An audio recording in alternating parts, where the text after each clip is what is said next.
This episode is brought to you by Bellator's Publishing, bringing stories to the world that last forever. Today on Faithfully Fantasy. If it's a Sage or a Maven, the Grey Hall could be like fill of these ones, and he won't be able to tell neither Violet. Is it maybe because the Sage or the Maven, maybe they can hide their appearance and look just like completely human? He's still kicking Jesinia out, possibly because Jesinia has access to all these Venin books, and she will realise he's a Venin. But then, here, that signet that she's doing against this Venin, it works. Yeah. But then why, when Bodhi was trying to do Doesn't it work. against Stephanie, it doesn't? So Different type of power. I don't know.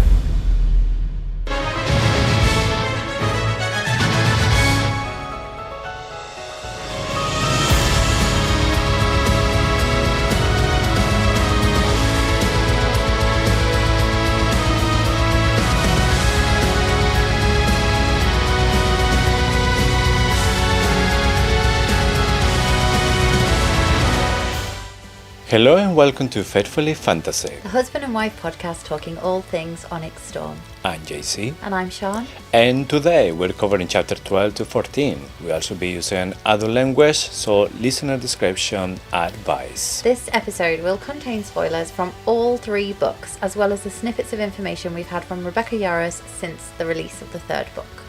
Also, we want to take the opportunity to remind you that if you love our content and want even more, check out our subscription plan.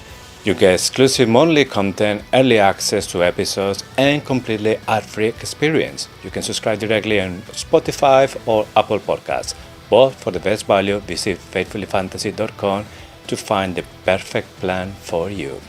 We've also got some exciting news for you this week. The Faithfully Fantasy Shop, FFS for short, is officially open. You can now grab exclusive merchandise inspired by the podcast, including the exact designs that JC wears while we record. And here's the best part. If you are listening to this episode the same week it was released, you can enjoy 25% off everything. But don't worry if you missed this offer. Whenever we get the chance, we'll be dropping more discounts. So make sure to follow us on social media to stay updated on the latest deals. Every purchase directly supports the podcast, helping us improve the show and bring you even better quality. So check out the shop, grab your favourite merchandise, and represent Faithfully Fantasy in style. Visit our shop at www.faithfullyfantasy.com and start shopping today. And without further ado, let's get into the squad brief. Let's squad brief. So we start with Violet and Xaden kissing like it's their last day on Earth, just to end a few minutes later arguing like an old married couple, in the words of Riddick. Xaden confesses to going full Teddy Swims when Garrick told him about what she was doing in Samara. I lose control. I'll stop now. When you're not next to me. I said I'd stop and I carried on. Yeah. We say a big fat I told you it wasn't an editing error about Liam and his mysterious ice wielding, as we confirm that some of the marked ones have been chosen by the dragons, previously bonded to direct relatives. Some of the dragons are building their own army of doubly powerful riders. We visit our favourite orange-fearing villain and find out some serious Venin tea. Jesinia tells us there's more information missing than we thought, but we know where to find it. Can we get 3 cheers for Daddy Sora Girl's research? Hip hip! Hooray! Hip hip! Hooray! Hip hip! Hooray! Back to battle brief. And because one title isn't enough, Professor Duke Xaden Ryerson re-enters the chat. Professor Ryerson fails to persuade I'm Not a Daddy Anymore Atos to give their relationship an exemption, but he does manage to convince Mr. Incompetent himself, Professor Grady, to you and me, to take him on his crackpot mission. But will they head north or to the Isles? Wow, that's a lot that we need to talk about and more details. We have got so much to cover today, and some really juicy information, some answers that we have been wanting since Iron Flame. Yes. Well, actually, in the case of the second signets and Liam, confirmation that we've wanted since the end of Fourth Wing. Yes, something that we've been talking since then. And a lot of people saying, no, it was confirmed there was a editing error. Nah. Where? Nah. That type of editing error does not get past Miss Yaris. Yes. Mrs. Yaris. Okay, now let's start with the history class and start with the deep dive. Yeah. So, chapter 12, epigraph. You might be angry when you realise I didn't wake you up to say goodbye, but it's only because I no longer fully trust my ability to walk away. Recovered correspondence from His Grace Lieutenant Xaden Ryerson, 16th Duke of Tyrrendor to Cadet Violet Sorengale. So I just wonder when this happened. Did this happen just before he left for Samara in this set of chapters? Or are we talking about like later in the book? Because I no longer fully trust my ability to walk away. Mm-hmm. But he does walk away at the end. Or does he? Is it Xaden hiding in the shadows at the end? I mean, we'll get to that bit, but I think he does walk away. I think. And the way that I understand this, every essay give you like a little bit of heads up what is going to be the chapter about. So obviously here we start with Xaden and Violet together, but he has to leave later on. He has to go to Sweaty Pillow. Yes, so I think this is the note that he leaves before he goes to the Samara. That's where he's going. Yeah, probably. Yeah. It's overthinking that. But you never know. Sometimes you get like really good theories or things that's just in the from details. Thinking differently. Yes, exactly. So we start the chapter with Xaden and Violet kissing. Xaden was really concerned about her because, as we were talking in the previous episode, it was Gary, the one who told him that Violet was going to this rescue mission. Sgaeyl didn't even say anything to him. They're still not talking. No. How awkward is that? I don't know what's going on because obviously Tairn is involved. What happened when Tairn was knocked out? Sgaeyl is not worried at all. He wasn't like, shit, I need to go there because I can't feel him. Violet was next to him and he couldn't feel the bond. Sgaeyl was in Basgayat, I mean. She's too far away though. They don't feel the bond when they're that far away. I think they could feel like something, like at least not thoughts or communication, but like emotions or like can still feel something. They're still connected. I do vaguely remember something about that. Yeah. So I remember there was a couple of times that they still feel each other. Yeah. But Violet, he couldn't feel Tairn, and he was right there next to her. Yeah. So Sgaeyl actually didn't bother to like, maybe she was freaking weird. out. Yeah, but she didn't do anything. Tairn, it will go straight away for her. Like when that time when Xaden was hurt in Samara as well, Tairn and Violet, they were straight away flying there. Yeah. Crab was the one who said they weren't for this mission. And minutes after that, she must feel that something is off because she shouldn't feel Tairn. So it's weird. Yeah. It must just be so awkward when they're flying and she's not talking to them. Like, how do they... That's so unsafe in battle, isn't it? They're not communicating. Yeah. Like when they're flying, it's like... And he's not got a saddle. Surely she's like, I'm going to hard bank left to like flip him off. Yeah. Shadows, maybe. Saddle made of shadows. Like straps himself to the... Yeah, I would do that. Yes. I'll add that to the list of things that Xaden's signet can do. A saddle. Yeah. We are making a mental list, aren't we, of this? We must be on about at least 18 things now that shadows can do. Yes. But yes, Xaden says to her that he was terrified. But Violet's trying to say to him, but I was fine. I did a rhyme call. Everything was fine in the end. So Xaden was like, yeah, I know that. So he is already like with a lot of emotions here. And Violet says shadows not only jumps, they flip. So, they flee, yeah. Yes.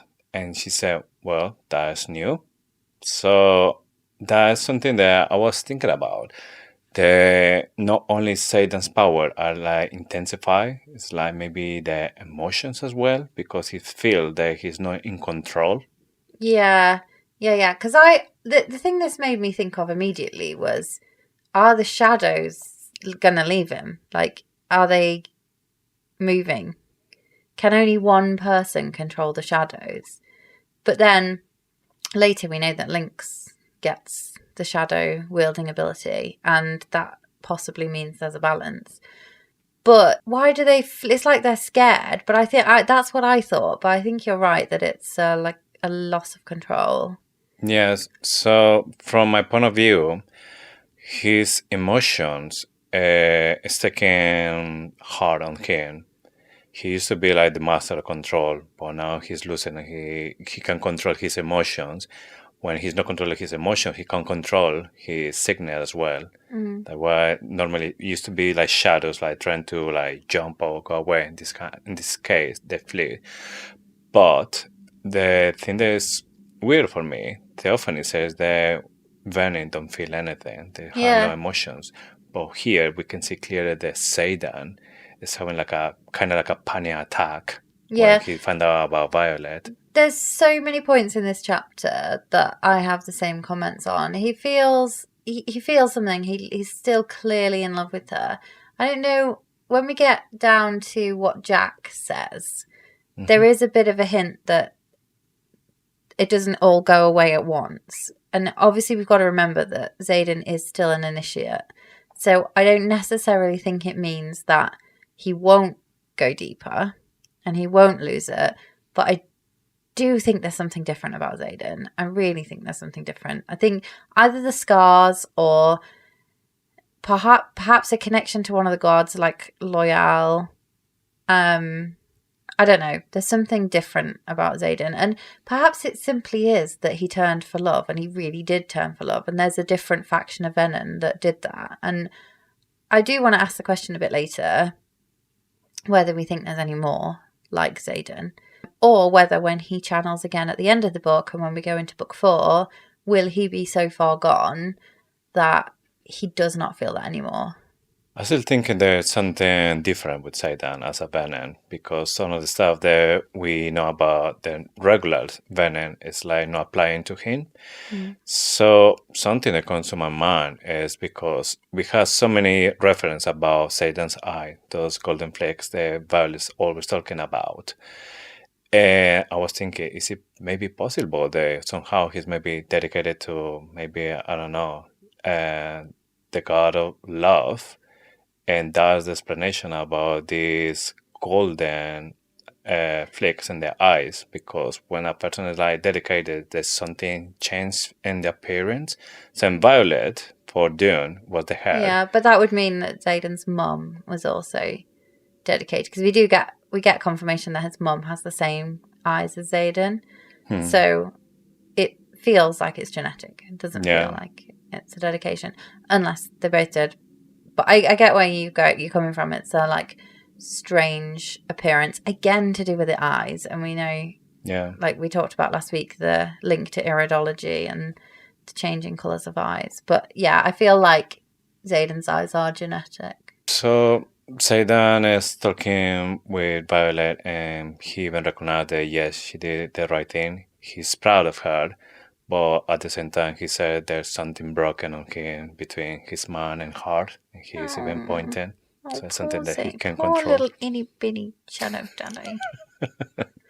Yeah, so this again comes down to the fact that he's clearly feeling something. He says, I would have channeled every ounce of power beneath my feet without hesitation if it would have landed me at your side. And this is what I want to know. How many other Venin would feel like this? We know Jack doesn't. And Jack was also an initiate. Is he an Asim now? He's got to be, hasn't he? Their eyes are like permanent red now. Yeah, it's got to be. Yes. He's not a sage. No. No. How Venin is Jack? He's an Asim. Nothing, yeah. So we know that Jack didn't feel that when he was an initiate, right? Are there any that you know of? Because if we think about Bowen, we don't know a great deal about him, but we know that he is trying to get Xaden. And we know that he had Jack. He found Jack. But is there anything around Bowen that makes you think that he might have turned for love? He has a son, but I don't know when they say a son if it's like flesh and bone, or is just linked? Well, he has a son, doesn't he? If we don't have confirmation of this. This is me thinking that Xaden's granddad. But in real life, if he had a son, it would have been Fen. Yeah. And then Fen's son would be his granddad. Or it could be Xaden's mom's dad. But the fact that she's from so far away doesn't really make sense to me. Yeah. But yeah, Bowen could have been one. Darramore, we know we went back to that. We had a suspicion that General Darramore, the original one, turned for love. Theophany, she doesn't really give me the impression that she turned for love. No, she did it directly because she was under power. She wanted to be a god. She didn't want to serve a god. She wanted to be one. So they're still talking, and obviously there's a big issue at the moment for them. They say that is not having control. They want to be together, but obviously Xaden don't trust himself. Can't have sexy time with a Venin. No. It's too dangerous. So Violet's saying, well, that's okay. I'm happy with just what we have. So, again, just ignoring like the red flags and everything. She's so oblivious to red flags. Yeah, she's like that. Unless they're on the map in Battle Brief, she doesn't care about them. But yeah, she's like, no, I'm fine with the kisses, and that's good. And say that like, come on. So he says something like, I know your body as well as mine, so I can see it in your lips, I can see it in your eyes. And then he said that you can see the eyes are leaning more toward green than blue. And I was just wondering, we had another reference about Violet's eye changing color again. And Xaden is saying like, yeah, because it's more blue than green, then mean that she is horny. Yeah, pretty much. So I don't know how to take it. It's just like a mood thing, because I used to think that like it was rings. undone. Yeah, I thought maybe it could be something between the bond with Andarna, because I think before she born Andarna, there was never reference about Violet's eye changing color. I think I started to notice it's after threshing. I do think it has something to do with Andarna because of the Irids. I just keep coming back to the I know exactly who and what you are, Violet Sorrengail. Is it to do with the eyes changing colour? I'm going to say it again. Does she have some kind of blood link or some kind of birthright link to Irids? Can I say it again? We've said that for a while now, haven't we? It wasn't our original theory. But there's got to be something more than a bond with Andarna. Mm-hmm. It's just too much. It's too much of a coincidence that her eyes change colour. It's called Irids, iridology. Too much. Something that we know for sure, that's a fact, that when she was little, Daddy Sorrengail took her out of the continent. So I don't know exactly what was the plan. If maybe because she wasn't maybe completely healthier when she was a baby, he was trying to find a cure for her or dedicated to a god for something. We don't know if he knew something about her, like in the future there was a prophecy or something about her, and something that he need to do to the prophecy to carry on. So he was outside, and it seems that outside people knew about the Irids. So just knows. inside the walls, there nobody knows anything about it. All the 600 years history has been edited, but outside, no, there's nothing weird about Irids. Yeah. So I don't know if maybe in that journey they found something related. Yeah, there's a prophecy. There's got to be a prophecy. The way that Jesinia's like, oh yeah, I found in these books, I found a prophecy, Riddick, and it's all about the rider that's a scribe. The rider that should be a scribe. If that does not come back, and this is going to be another moment where I commit to doing something. But I mean, there's got to be a prophecy. You can't tell me Jesinia's 100% messing around there saying, oh yeah, I found a prophecy. Yeah. there's a prophecy. She just hasn't found it yet. It could be in those pages that have been torn out. It could be somewhere else. But Daddy Sorrengail found a prophecy, didn't he? Yeah. And he knew he had to get Violet in this place. However, the one thing that I don't think he didn't know that she was gonna end up falling in love with Xaden, because we find out later that he expected her to fall in love with Day. And I don't think he knew that she was going to be a rider. I think that was Mummy Sorrengail's intervention. But yeah, there's a prophecy. Okay, so we're going back to Xaden talking with Violet. So he's talking about a little bit yes, he's one of the most powerful riders in the continent, and also he's one of the most dangerous outside of the wars. So Violet says, like, ignoring that he will be most dangerous rider, he say, oh yeah, talking about the most powerful, Garrick, he's a distant wielder, listen to him. So here, I just want to point it out that yes, so they were talking about powerful riders, and Violet said, like, talking about powerful Garrick. So for me, this is just like another reference that Garrick Signet, distant wielder, is going to be one of the 6 more powerful riders. 100%. There's not been one for centuries, although I still am bugged at Xaden for completely lying about this. He's like, are you pissed that I didn't tell you? He didn't just not tell her. He lied. Yeah. But anyway. That's something that I still like not getting, because if he says, no, I'm not a distant wielder, he's still protecting Gary, and he's not lying to Violet. What was the need to say there having been a distant wielder for centuries? Yeah, I know. That was a complete lie, and it was like not necessary. Yeah, and I always try and solve the things from inside the story before I say, oh, it's just Rebecca Yarros. But I do think she wanted to plant the seed of how rare the distance wielder was at that point. Yes. But she should have had Violet say it, if that's the case, because it would have been like, a distance wielder, oh no, there hasn't been one of those in centuries. That would be obvious. Yeah. So then it would just be a bit less like, and then he says he's never lied to her, but he has, and he lied then when he said he hasn't lied to her. So yeah, there's loads. But yeah, I completely agree that distance wielding is one of the 6. So should we just do a quick stock take of where we are? Shadows. Mm-hmm. Yes. Lightning. Yes. Distance wielder. Distance. Earth wielder or rock wielder. Yeah, There's Earth Imogen. wielder. I am thinking at the moment Rhi.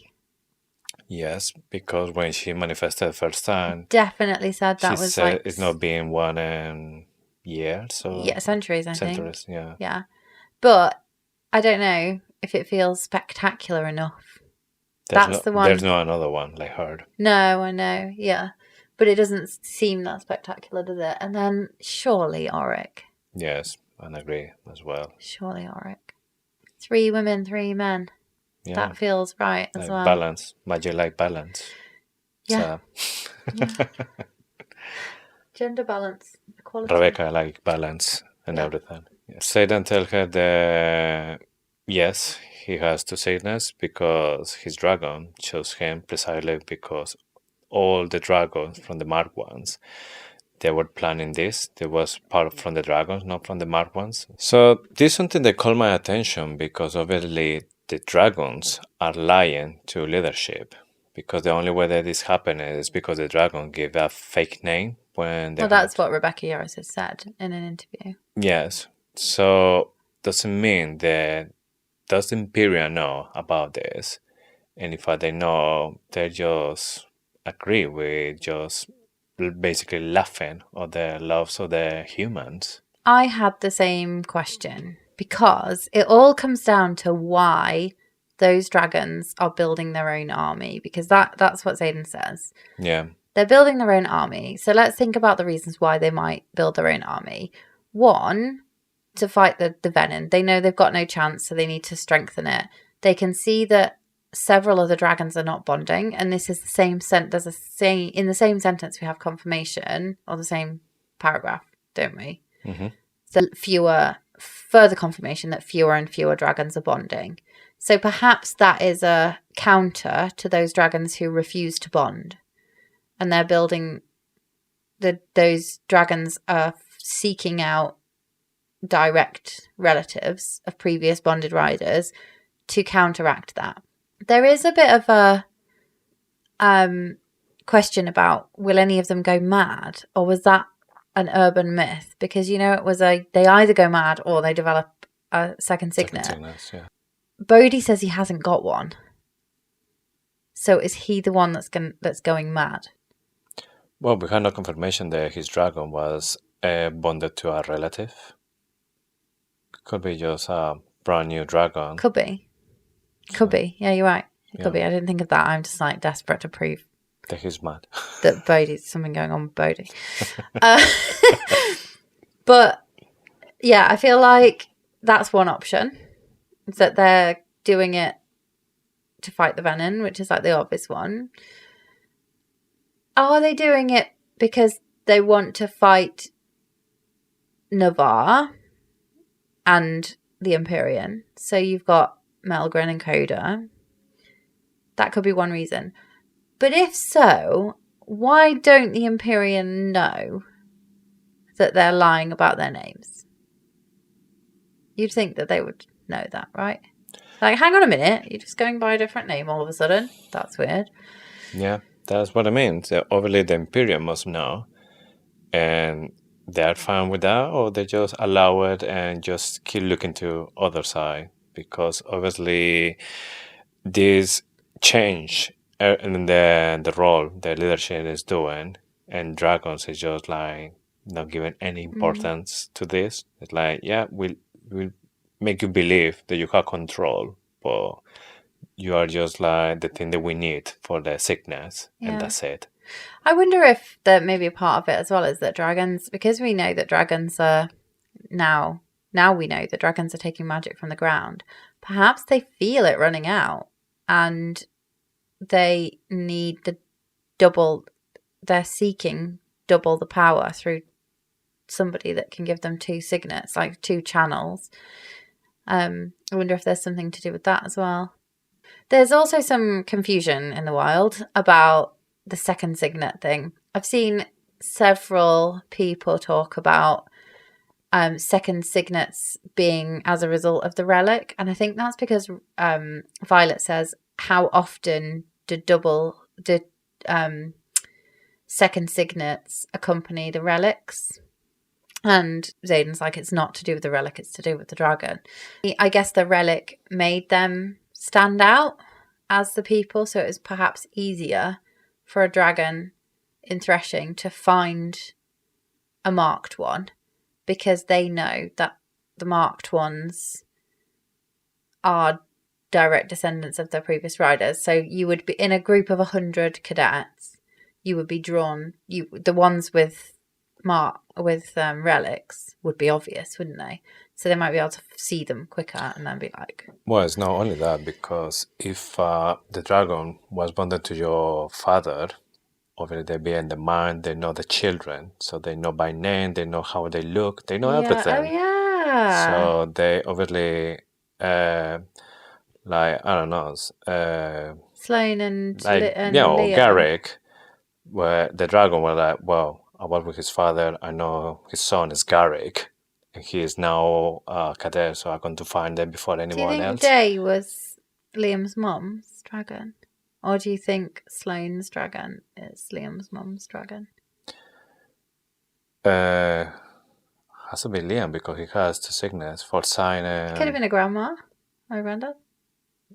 Yeah, I guess. But Sloane knew about it because her dragon told her about it. Mm-hmm. So I think Sloane has 2 signets too. Yeah. So I think both of them were. And we know that his dad wasn't a rider. So in this part, Xaden noticed as well that Gary was hiding something from him. So he says to Violet, why it's Gary hiding, because he never had been able to lie to me. But I was wondering, is it just because he knows so well that he knows when he's lying or when he's hiding something, or he just is still using his signet to even the closest people that he has to see if they're being honest with him. He would know, wouldn't he? If he was reading Garrick's intentions, he would know that Garrick intends to lie to him, intends to withhold something. He wouldn't be able to see what it was. Yeah. Although we are starting to suspect, aren't we, that Xaden's intrinsic power is growing and he is starting to hear what people are thinking. Because there's sometimes throughout this book that he does that with Violet. But I do feel like you can't lie to your best friend, can you? If you really are best friends, they know that you're lying. I think it's a bit of both for this bit. I think he probably does read his intentions, but I would also expect someone like Garrick to have his shields down around Xaden, not because he knows he's got a second signet and it's intrinsic, but because Xaden's Venin. Yeah. And obviously they're in Sgaeyl, they never know who could turn into intrinsic or something and get some information directly from the mind. Yeah, you'd probably have your shields down a lot, especially if you're a marked one. But I do think, regardless of whether Xaden had the power of to be intrinsic, Garrick, he would know. It's his best friend. And they're like proper best friends as well. They've been together since they were very young. And he's basically Xaden's Dane, isn't he? Yeah. So, you can't lie to your best friend. Not convincingly, anyway. You can try. Yeah. My question is, why withhold such critical information? 1, Xaden is Venin. So this could reassure his best friend that he is going to keep his power. Because he might be like, oh, hang on a minute, is my power going to go?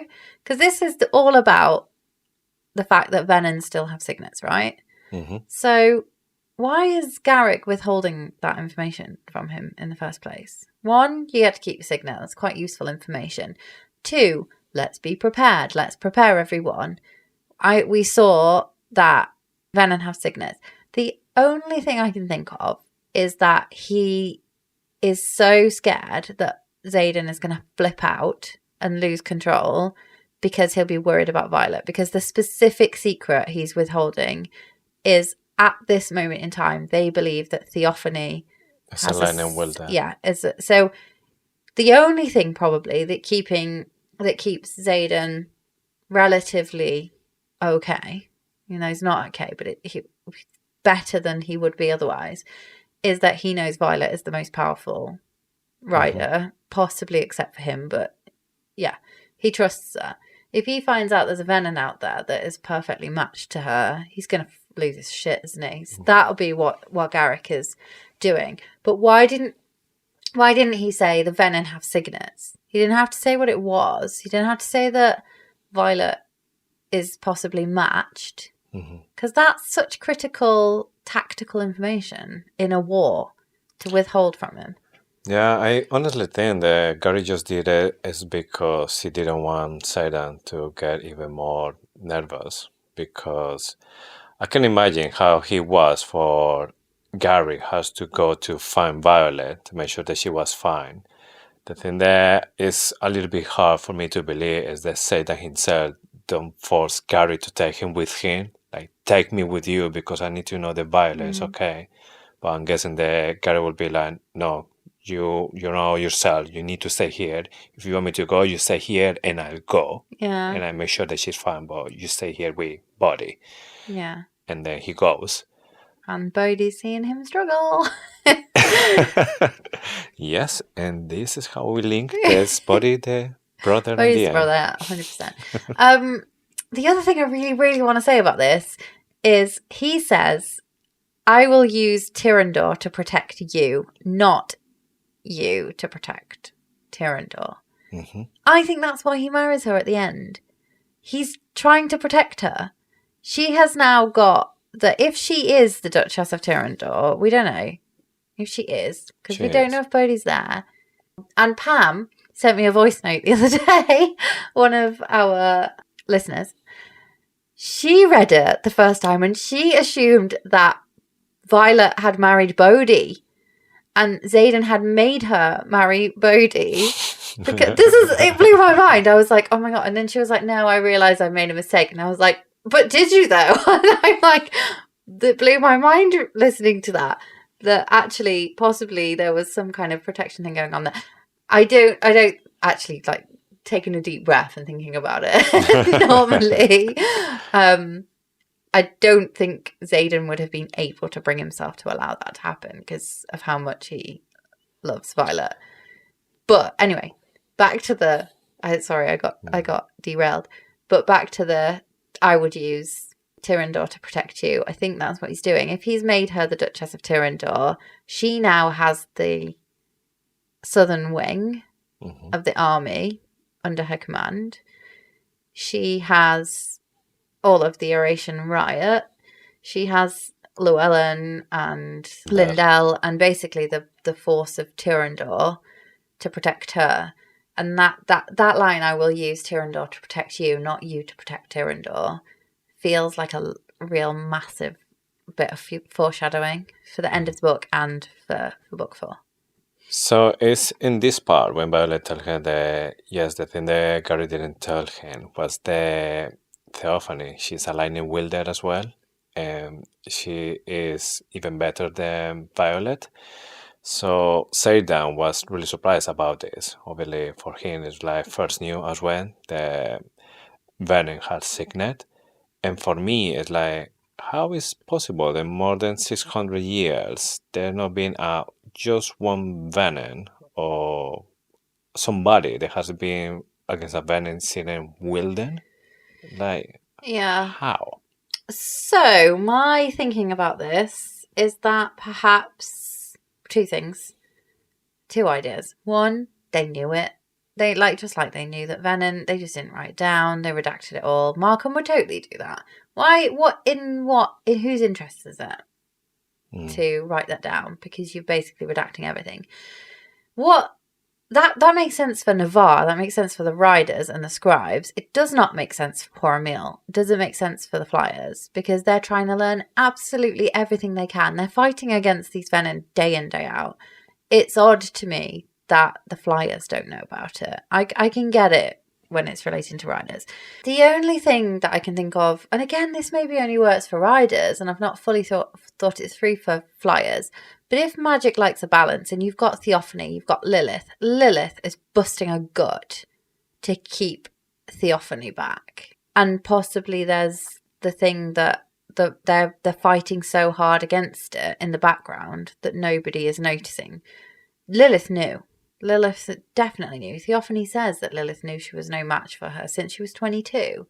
So there's been a bit of a breakdown of information, and I agree with you. In more than 600 years, you would have expected somebody to know that.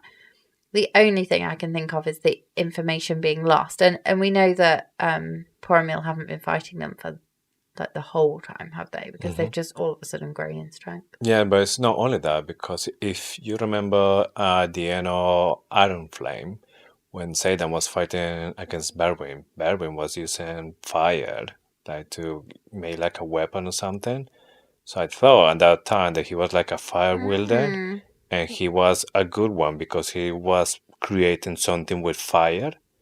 So he's a general, so obviously he had better control with the wielding. So for me, he was like, wow, he has to be a fire wielder. So for me, it was like, yeah, he's a fire wielder. But then when Tiffany came as a lightning wielder, I was like, oh my god, Venin has signet as well. I was like, well, yeah, I saw that with Berwin, so why was that then? Yeah, so does Berwin have 2 signets then? Because he's definitely a Dreamwalker. Yes. So when we found out that, yes, that Tiffany here at this point, she's a lightning wielder, and for me, we're like, okay, so maybe it was something different that he was doing then, like a Venin Lesser magic. magic, yeah. Yeah, for Venin. I think it was like a sword that he built with fire and was fighting Xaden with this. Oh, it was daggers, wasn't it? Like fire daggers. Something. Yeah, it's pretty impressive. Yeah. Yeah. Yeah. Good point. If anybody knows why this was not known more widely, especially for the flyers, that's the bit that I can't get. Yeah, why was it not in Drake's compendium?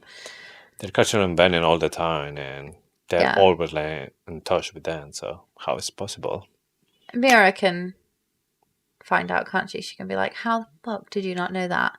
It's missing from your little compendium, Drake. as they're like sat by the fire with broccoli. They're my new favourite couple. I know they're not a couple And they're not even a couple yet. I know, but they will be. Come on, we saw that coming from Iron Flame, didn't we? Yeah.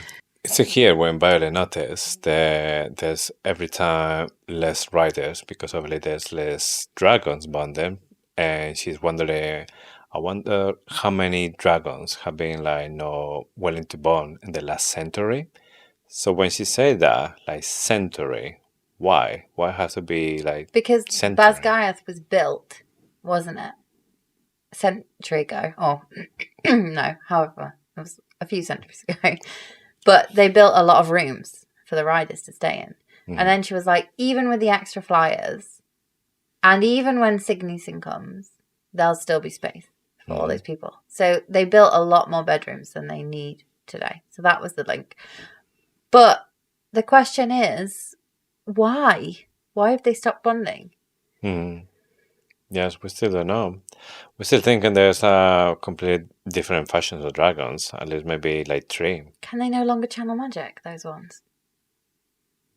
Ooh, that's an interesting one. Running out of magic and the dragon, they're just useless. Yeah. Can channel. Because they're draining the ground. Ha! That's an interesting thought. Yeah. Because maybe dragons, they take it from deeper from the ground, that you don't see the surface It's the discoloration. We don't see that, do we? No.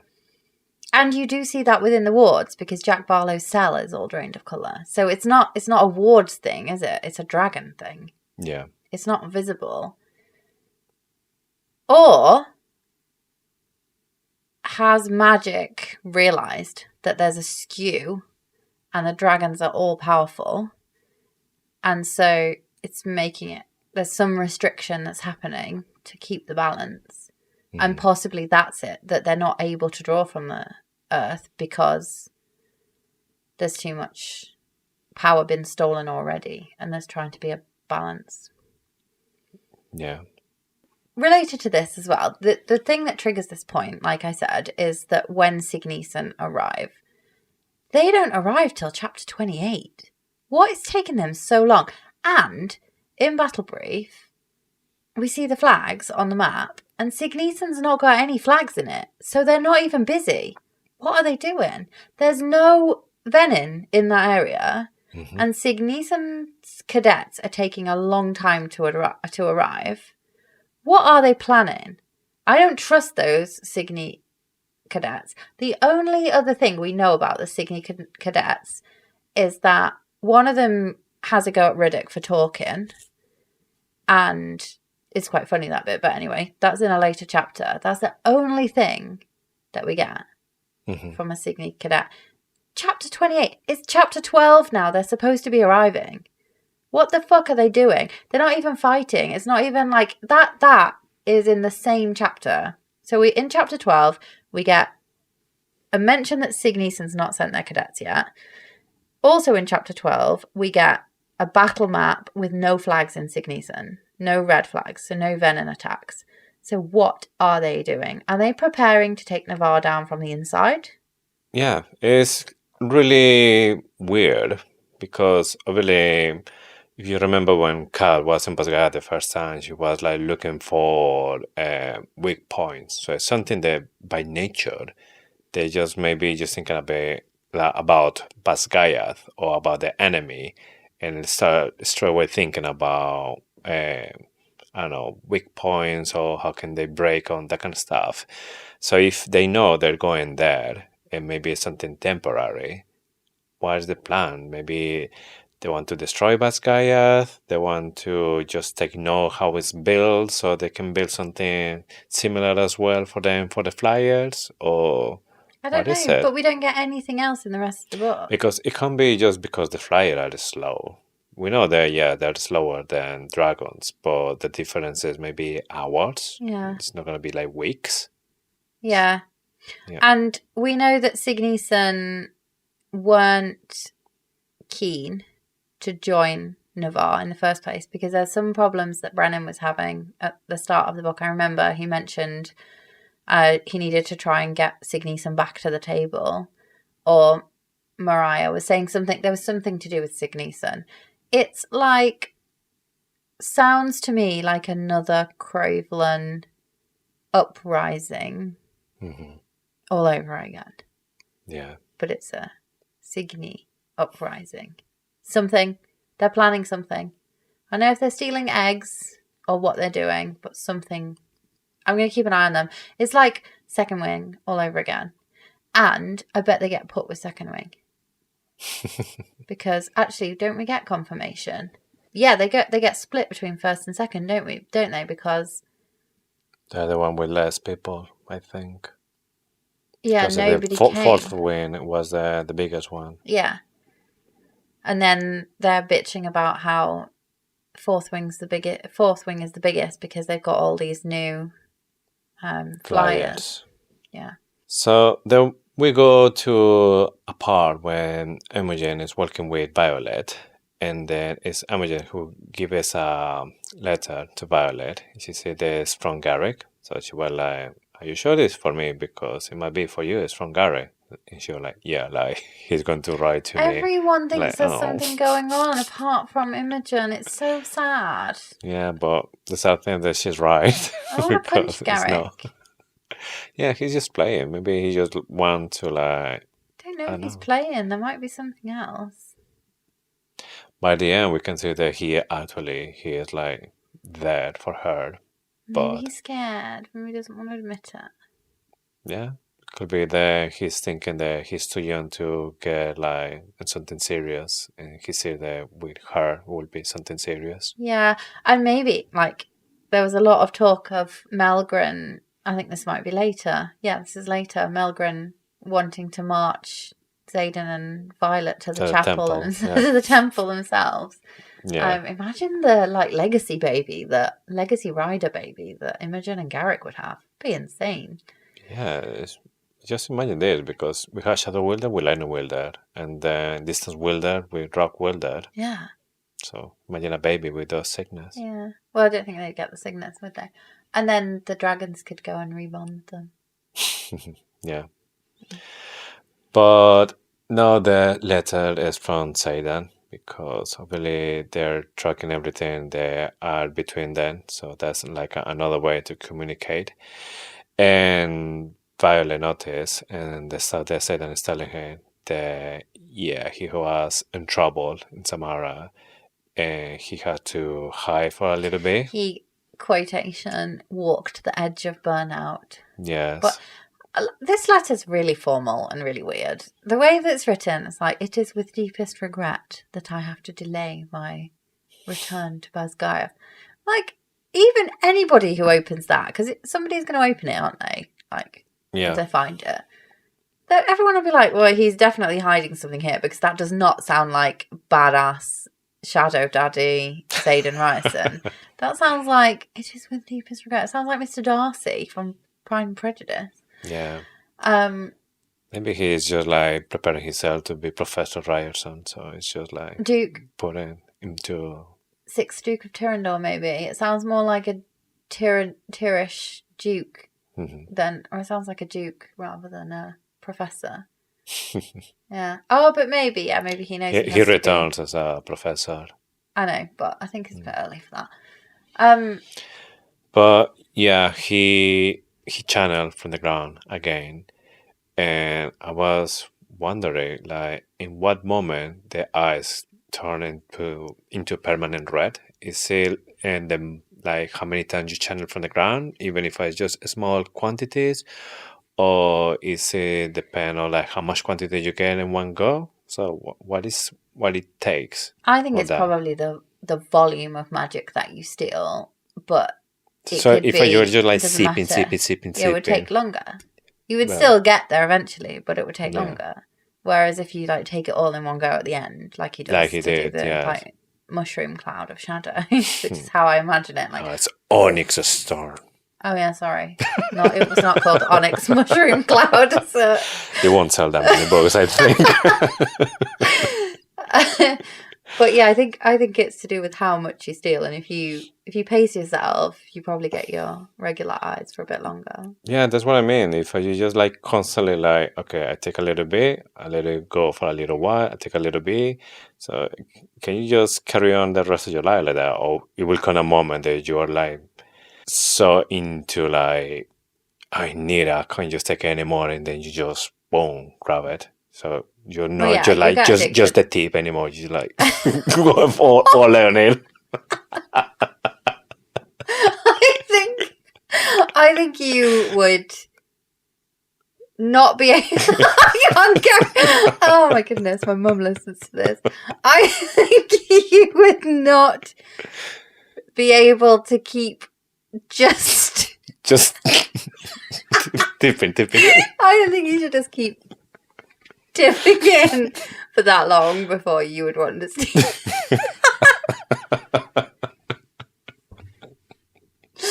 Okay. Moving up. A few moments later.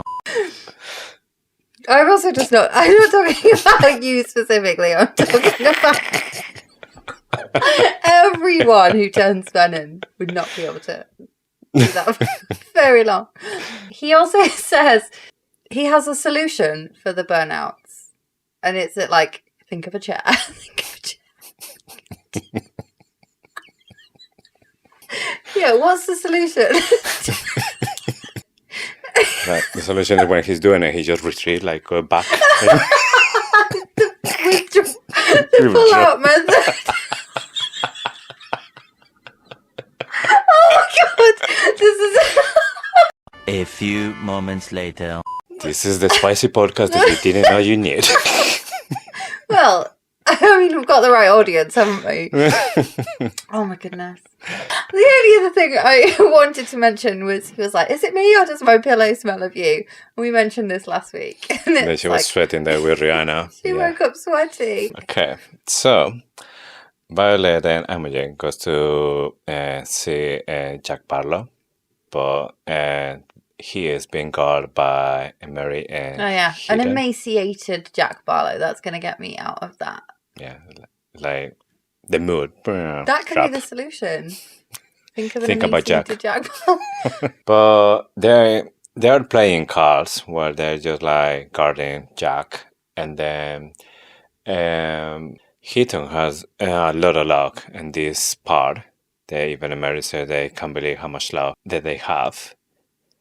And Heaton is the one who says, yes, Sanal is with me. Yeah. I was wondering because Heaton is another character that we see that has a dye hair. So I think at this point it's like magenta flames, I remember. Oh, yeah, there's flames in the yes. head, yeah. But it's been a couple of times that maybe it's been like purple. I think some point they were like red. So it's been changing. So I was thinking just for an instant that it could be there's a reference, maybe people that had been maybe, I don't know, half dedicated to a god or something, they're hiding. But then I thought, no, that could be maybe like a kind of like a decoy. So we see that the only one that like always like full dye in always the same color is Imogen. Oh, Imogen. I thought you were talking about the gods. No, but characters. So for me, definitely Imogen is hiding something in the hair, and Heaton. Quinn have like forest green hair. Yeah, Quinn as has well. A bit of green hair, yes, she? But it's not completely, isn't it? It's just no, like maybe a few of them.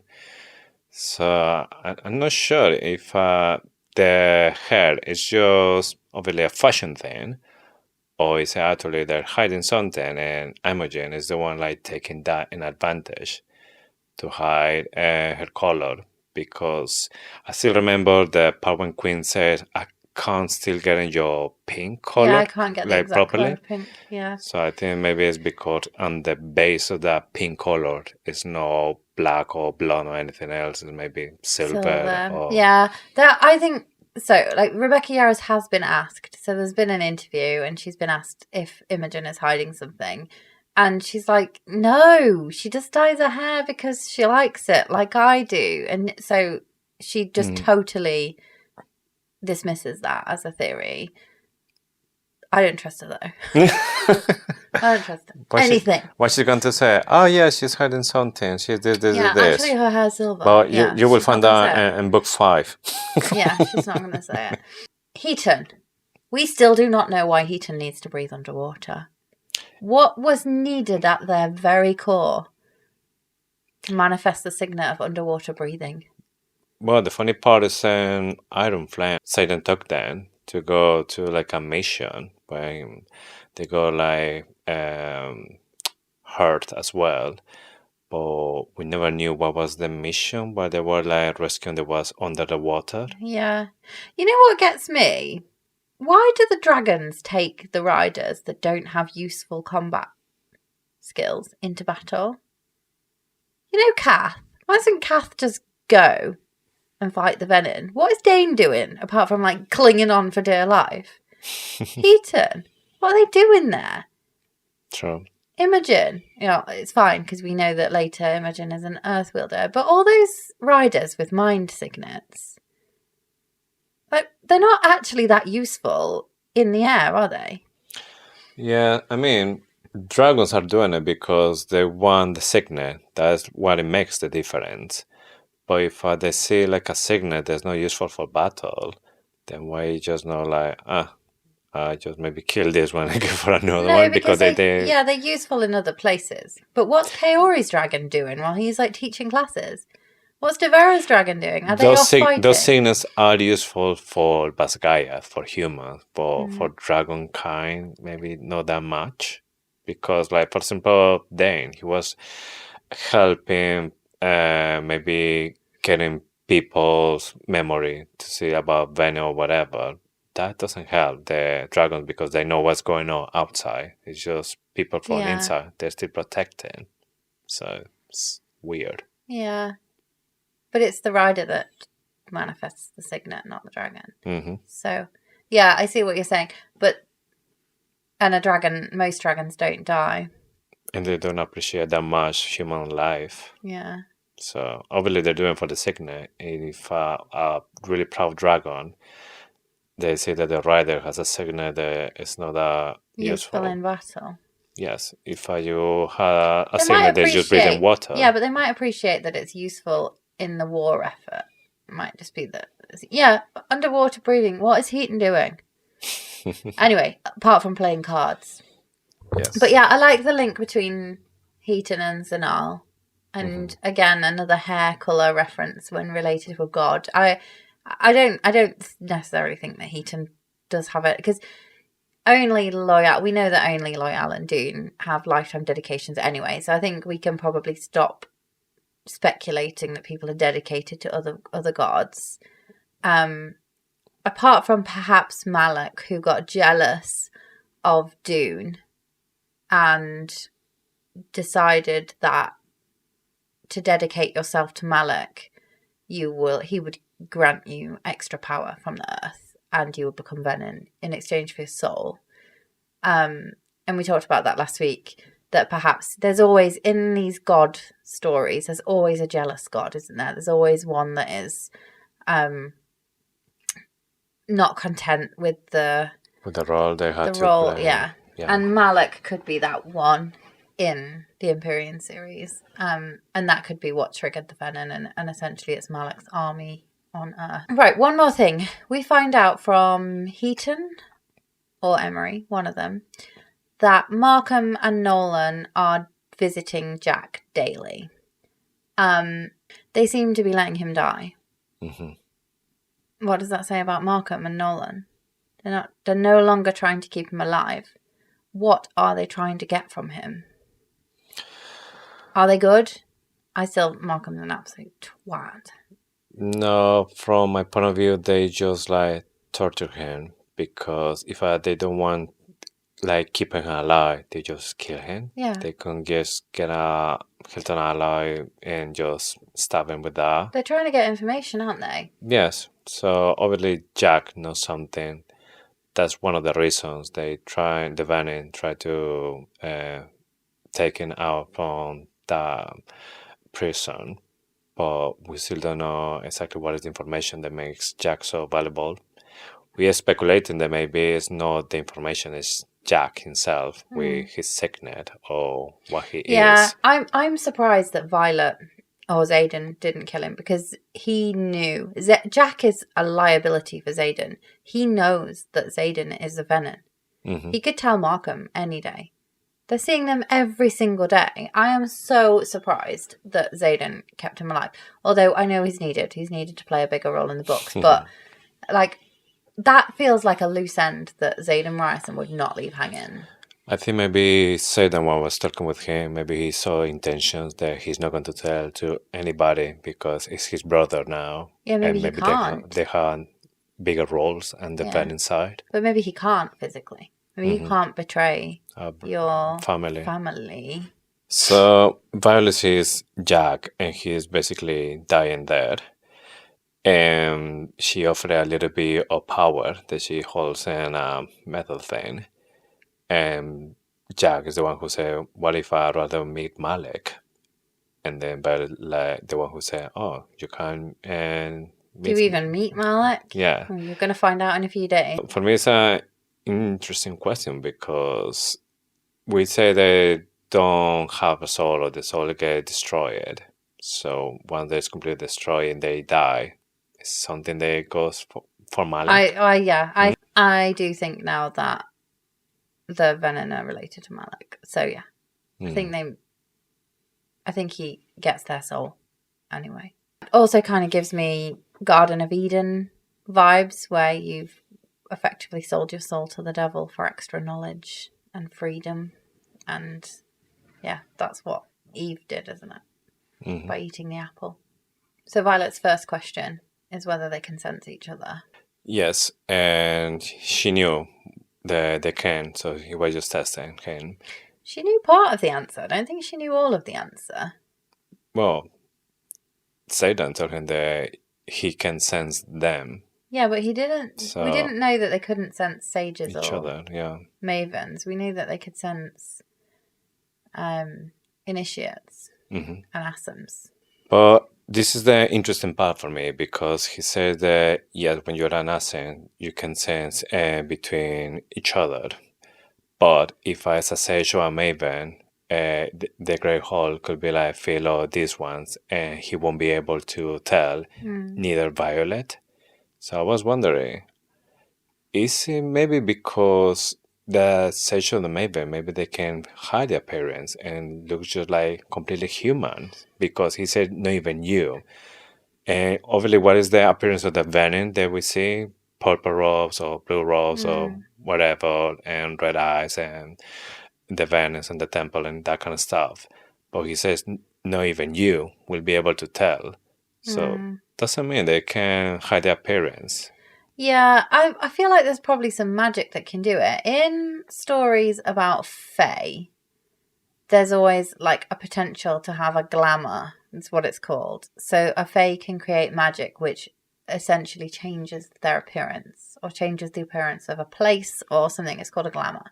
So Jack did say that they're not as adept at hiding themselves when they're initiates.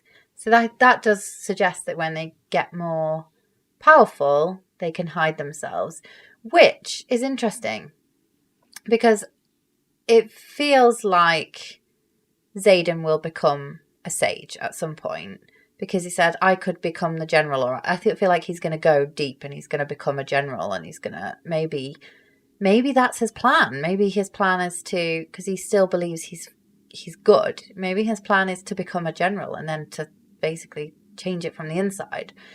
But the question is whether he will remain himself when he goes that deep. But I do feel like perhaps there is hope that Xaden could hide himself and live as a Venin. But when you go that far, are you just so desperate for power that you can't stop channeling? Well, no, it feels like it's probably not reversible and his soul is gone. Unless he does a deal with Malek to keep it somehow. Yeah, because for me, the first thing that came to my mind was the reference about Melgrain. When Violet said that, I won't be surprised if he pulls just the mask off. Exactly. Yeah. So does Koda knows everything about his rider, or is being even able to like deceive his own dragon? No, I think Coda would be after the power as well. And possibly that's why the other dragons are trying to build an army, and it is against Melgren, and it is against... And Koda is the one that we know that he had like holes in the wings as well. Does he? Yes. When Violet described Koda, he had like scratch in the body and some holes in the wings from battles There's something, isn't there, about holes in wings? and wyverns. Yeah. Yes. And Bodhi's dragon at the end. And that's why he's the brother. I just want to talk quickly about Brennan and Xaden, because there is a suspicion that Brennan could be a Venin, and that's why Xaden is like, we need to tell Brennan, or do you want me to tell Brennan? And then he tells Brennan anyway. I feel like there's something between Xaden and Brennan where they know each other's Venin, because I tend to think Brennan is a Venin. I feel like he's got control. But although he does say, there's nothing I can do, that there's nothing we can do to control it, I think that's because Naylan was the one that could do it, not. And maybe Sloane will play a role. But yeah, it's not a fully formed thought. I just feel like it was too sus that Xaden wanted to tell Brennan. Yes. I mean, we have some reference about Brennan being a Venin, and the first one is Fen Ryerson was the one who killed him. Yeah. But Why would he have shot him if he wasn't a Venin? Yeah, but the other thing is this information comes from the scribes. So that's also, the part as well that... And also, Fen Ryerson was going AWOL. Navarre was attacking him. Wouldn't he just attack them back? There were several reasons why he might. Okay, Panchek. Definitely. Something going on with Panchek. The thing is with Panchek, he's obviously not high up. I don't feel like he's not a sage, is he? He's like groveling to Bowen. Maybe he's a sage, but I just don't feel like Panchek is... There wasn't any physical reference about Panchek when Xaden was there with Berwin. So I was expecting to see him maybe with red eyes or something. But he seemed shit and unimportant. He wasn't important, was he? It was more like he was trying to be an assassin, like initiative, like trying to get Berwin as the master, and Berwin was like the one who's saying like, "Well, you came to me looking for power," something like this. But it doesn't look that he's a Venin by that time. It seems like he's still a human. It's a bit difficult to know, isn't it? Yeah. But Panchek is definitely trading information, and it's just the fact that it said how many of them are trading information for power, and that is a direct reference to Panchek, isn't it? Because we know that he does that. Who else has traded their soul for power, and who else has, just in recent days, weeks, got an awful lot of extra power? I'm not a daddy Atos. I tend to not think that Dane's dad is Venin. I don't think he is. But he has recently acquired a lot of power directly from Melgren himself. There is a chance that he is also one of them that's hiding in plain sight. Markham could be, but Markham is not keeping Jack alive. And that's just something that's making me think Markham isn't a Venin, but he is fiercely still against the fact that everybody knows about it. I don't think Markham's a Venin. I think Melgren is. We can't tell anything, because if a Jack is right and a Sage or Maven can hide their appearance, Markham could be perfectly a Sage or a Maven. Could be. Yeah. He's still kicking Jesinia out, possibly because Jesinia has access to all these Venin books, and she will realise he's a Venin. Yeah. Maybe that's why he needed her as far away from him as possible. Here, when she's having this conversation with Jack, he was saying like, ask me something useful. Ask me like why only assassins bleed, which means the Sage Maven, they don't bleed. So I was thinking, is it maybe because when you go to that level, maybe you are like kind of like death or something, and you're not even pumping blood or something, or it's just you are so powerful that you never bleed, you can't get hurt? Skin is like super tough. I don't know. Mm. Does it show that initiates still feel, and that's why Xaden's still in love, and will he sink deeper? That's the only thing that I thought about it. I didn't think about the bleeding necessarily. I thought that possibly that just shows Violet's like red. Obviously, Xaden's red flag central, but she still believes he's him, and she still. But that's because he's not doing it for power, like Jack was. Jack went quick, but possibly Xaden will lose that in the next book, and he will go downhill really fast. Also, something interesting that Jack says here: the power should be something for everyone, and not just for the dragons. That he's not the villain; the dragons are the villains. So it's interesting because it's like every single part has a point of view, but is it possible that maybe Jack is telling the truth and maybe the dragons are the bad guys in the end? Yeah, and that's why some dragons aren't bonding, because they're not getting access to the magic because the other ones are stealing it. Yeah, I totally love this theory that, and it also comes back to the Fables of the Baron, where some of the stories demonize dragons. He has a perfectly valid point, doesn't he? That magic at one point was accessible to everyone. It should be accessible to everyone. Then dragons came along and griffins came along and they took it and they said, we will control it from now on. Was that the great and terrible price? Everyone had access to magic. Some people started to use it for bad things like Venin. Some people started to steal it, like badly. 650 years ago, the great and terrible price was that no one had access to magic unless a dragon or a griffin found you worthy. And that worked, and that was fine until the dragons started getting corrupted by all this power. And then somebody, Daramore, was still alive because he was immortal, started teaching people how to do it, because we know that Jack says you have to be taught if you are not connected to a dragon. And you've got the first six. The reason they're the first six, they already had magic before, but then the dragons decided it was decided that the dragons and the griffins would then control it. So there was only 12 people, because there was 6 flyers and 6 riders who had access to magic. And then it started, like, magic went for everybody. And then the Venin had to teach people to channel. That's why it took them so long, because they weren't automatically bonded.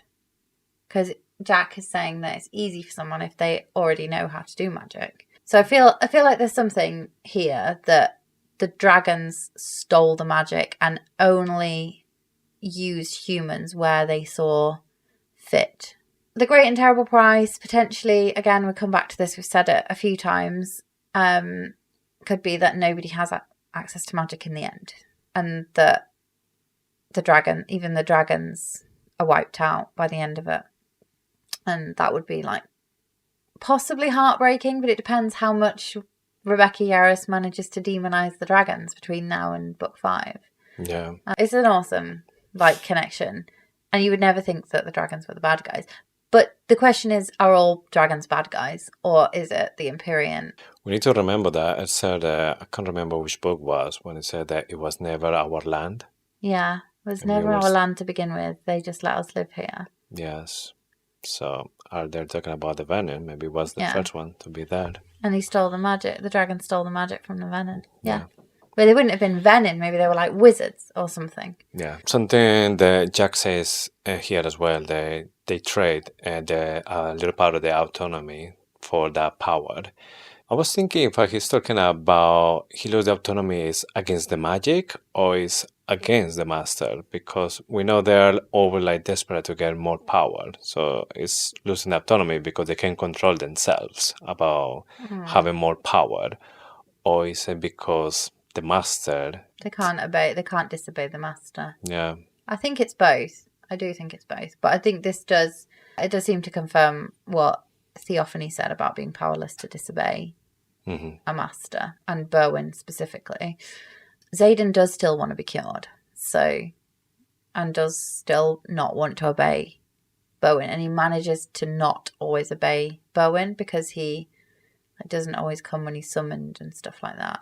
In the end, when Berwyn is the one who tries to kill Sgaeyl, he's the one who makes this massive Onyx storm. Onyx mushroom cloud. Yeah.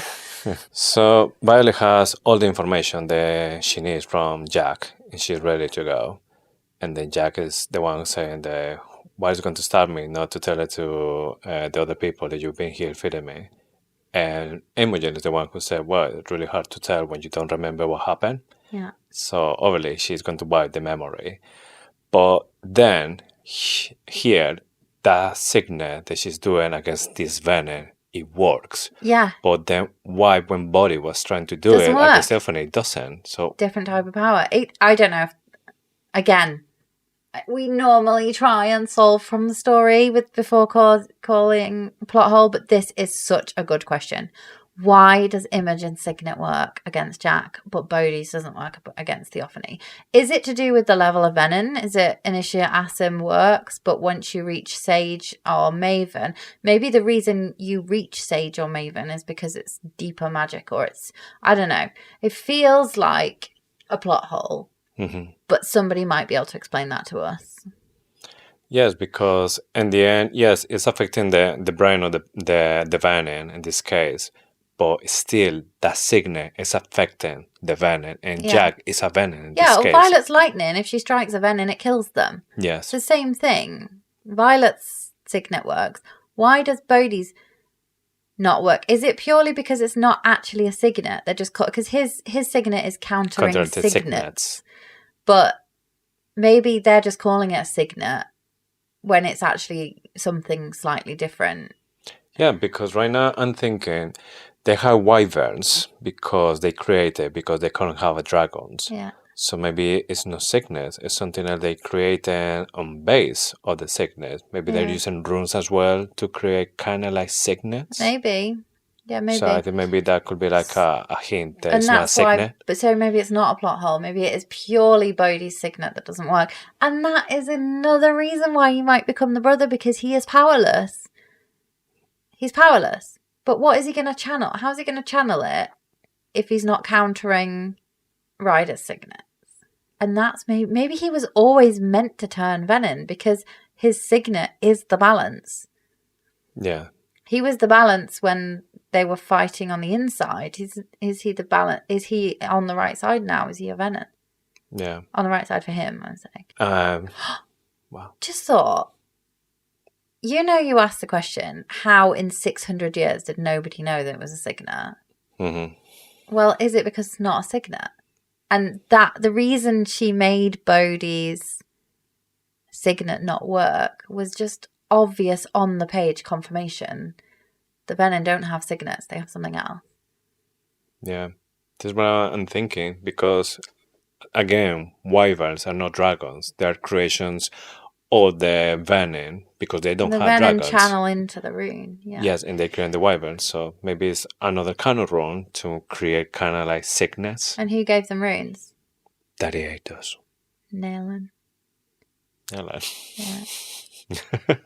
No, Daddy ate us. Yeah, maybe. They finish with the interrogation, they're leaving, and then Violet found the squad. They're waiting for them.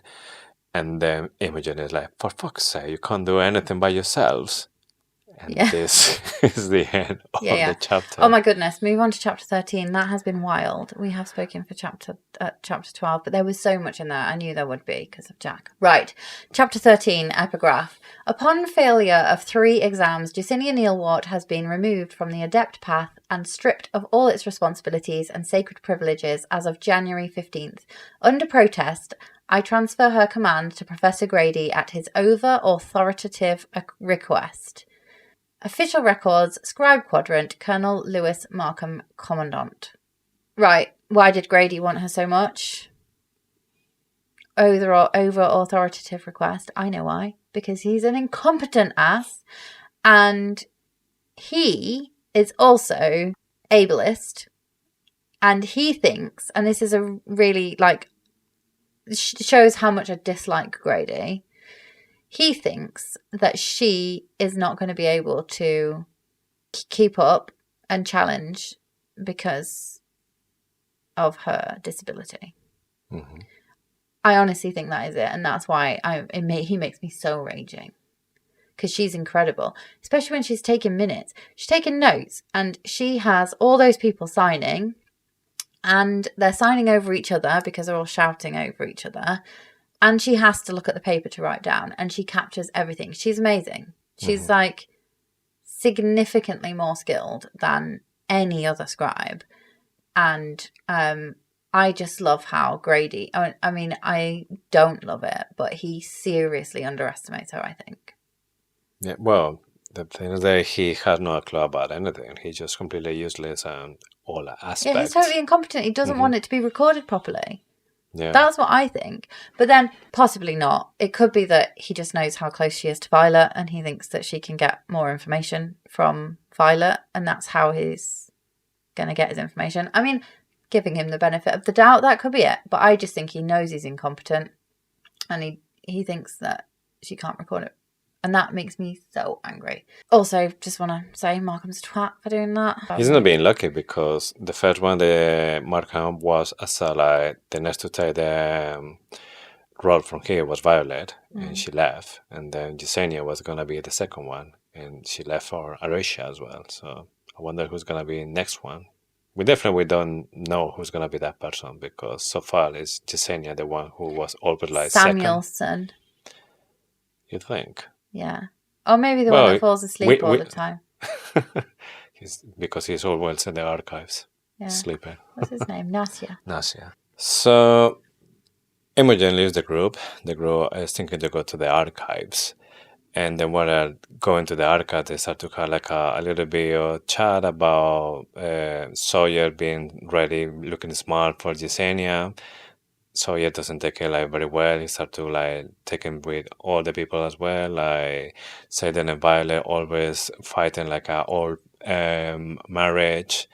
The Rhiannon and Tairn is always like they're together but they're not.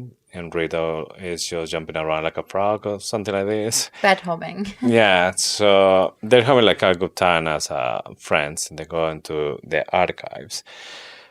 And Violet is trying to defend herself that, well, they're not fighting that much. So it's just like, it's a little bit complicated. But then Sawyer is trying to say something nice to her as well. Like, well, I'm pretty sure that Melgren is really happy with you and Xaden together because this place always running about having the strong girls, riders together for legacy. So I'm pretty sure that he will take you and Xaden to the temple. And Violet, the one who said, well, I doubt it because I'm not being praying to Loyal. I doubt they'd let me in.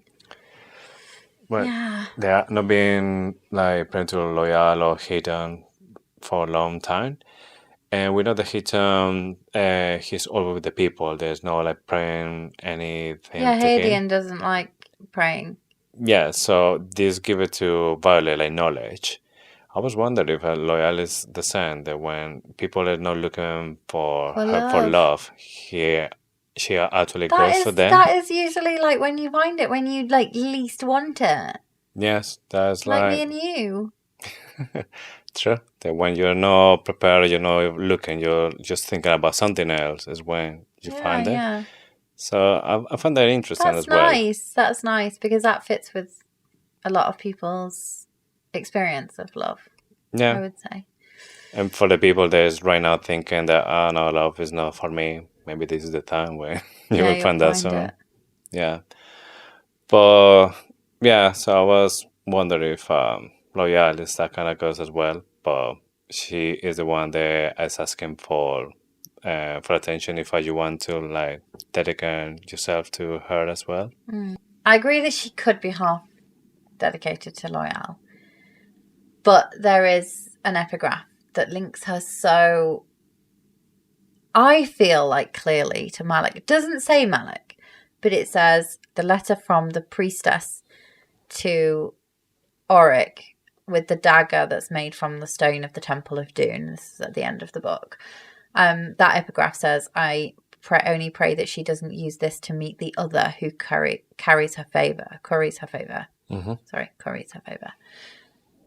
You don't say you're going to meet Loyal, do you? You say we're going to meet Malik. It's always meet Malik. I'll meet Malik. And that specific language in that epigraph about not using it to meet the other who curries her favour. I think that's because she has a path and her path is not yet decided, and that's said a few times. When they go to Umbriel, she says your path is not yet decided, you have options. I think that's because she can turn Venin for Xaden. She can turn for love, and that would be Malik currying her favour because the Venin are Malik's army. And I don't think she's half dedicated to Loyal. I think she cannot be fully dedicated to Dune because Malik stopped it. Something happened, or her dad tried to do something and it went wrong. For me, the only reason that I'm not thinking about Malik having like this kind of the people that are dedicated to him as well is for that, except from chapter, I think it's chapter 49, when it says that only 2 require a lifetime of dedication, Dune and Loyal. So this, for me, is just telling me that from all the gods they know, just these 2 are the one who ask for full dedication. And also, I think it says that the soul change as well when you dedicate yourself to these gods. So it could be one of the reasons that, for example, we see in there for Dune, the hair changed color because it's like a part of your soul change as well. Yeah, but it could be that Xaden is somehow dedicated. And maybe you're right.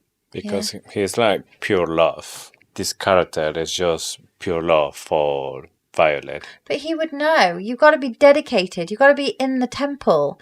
Violet didn't know that she was dedicated. Yeah, but Xaden would. Why? No, Violet was not dedicated to Dune. Half dedicated. She was touched by Dune.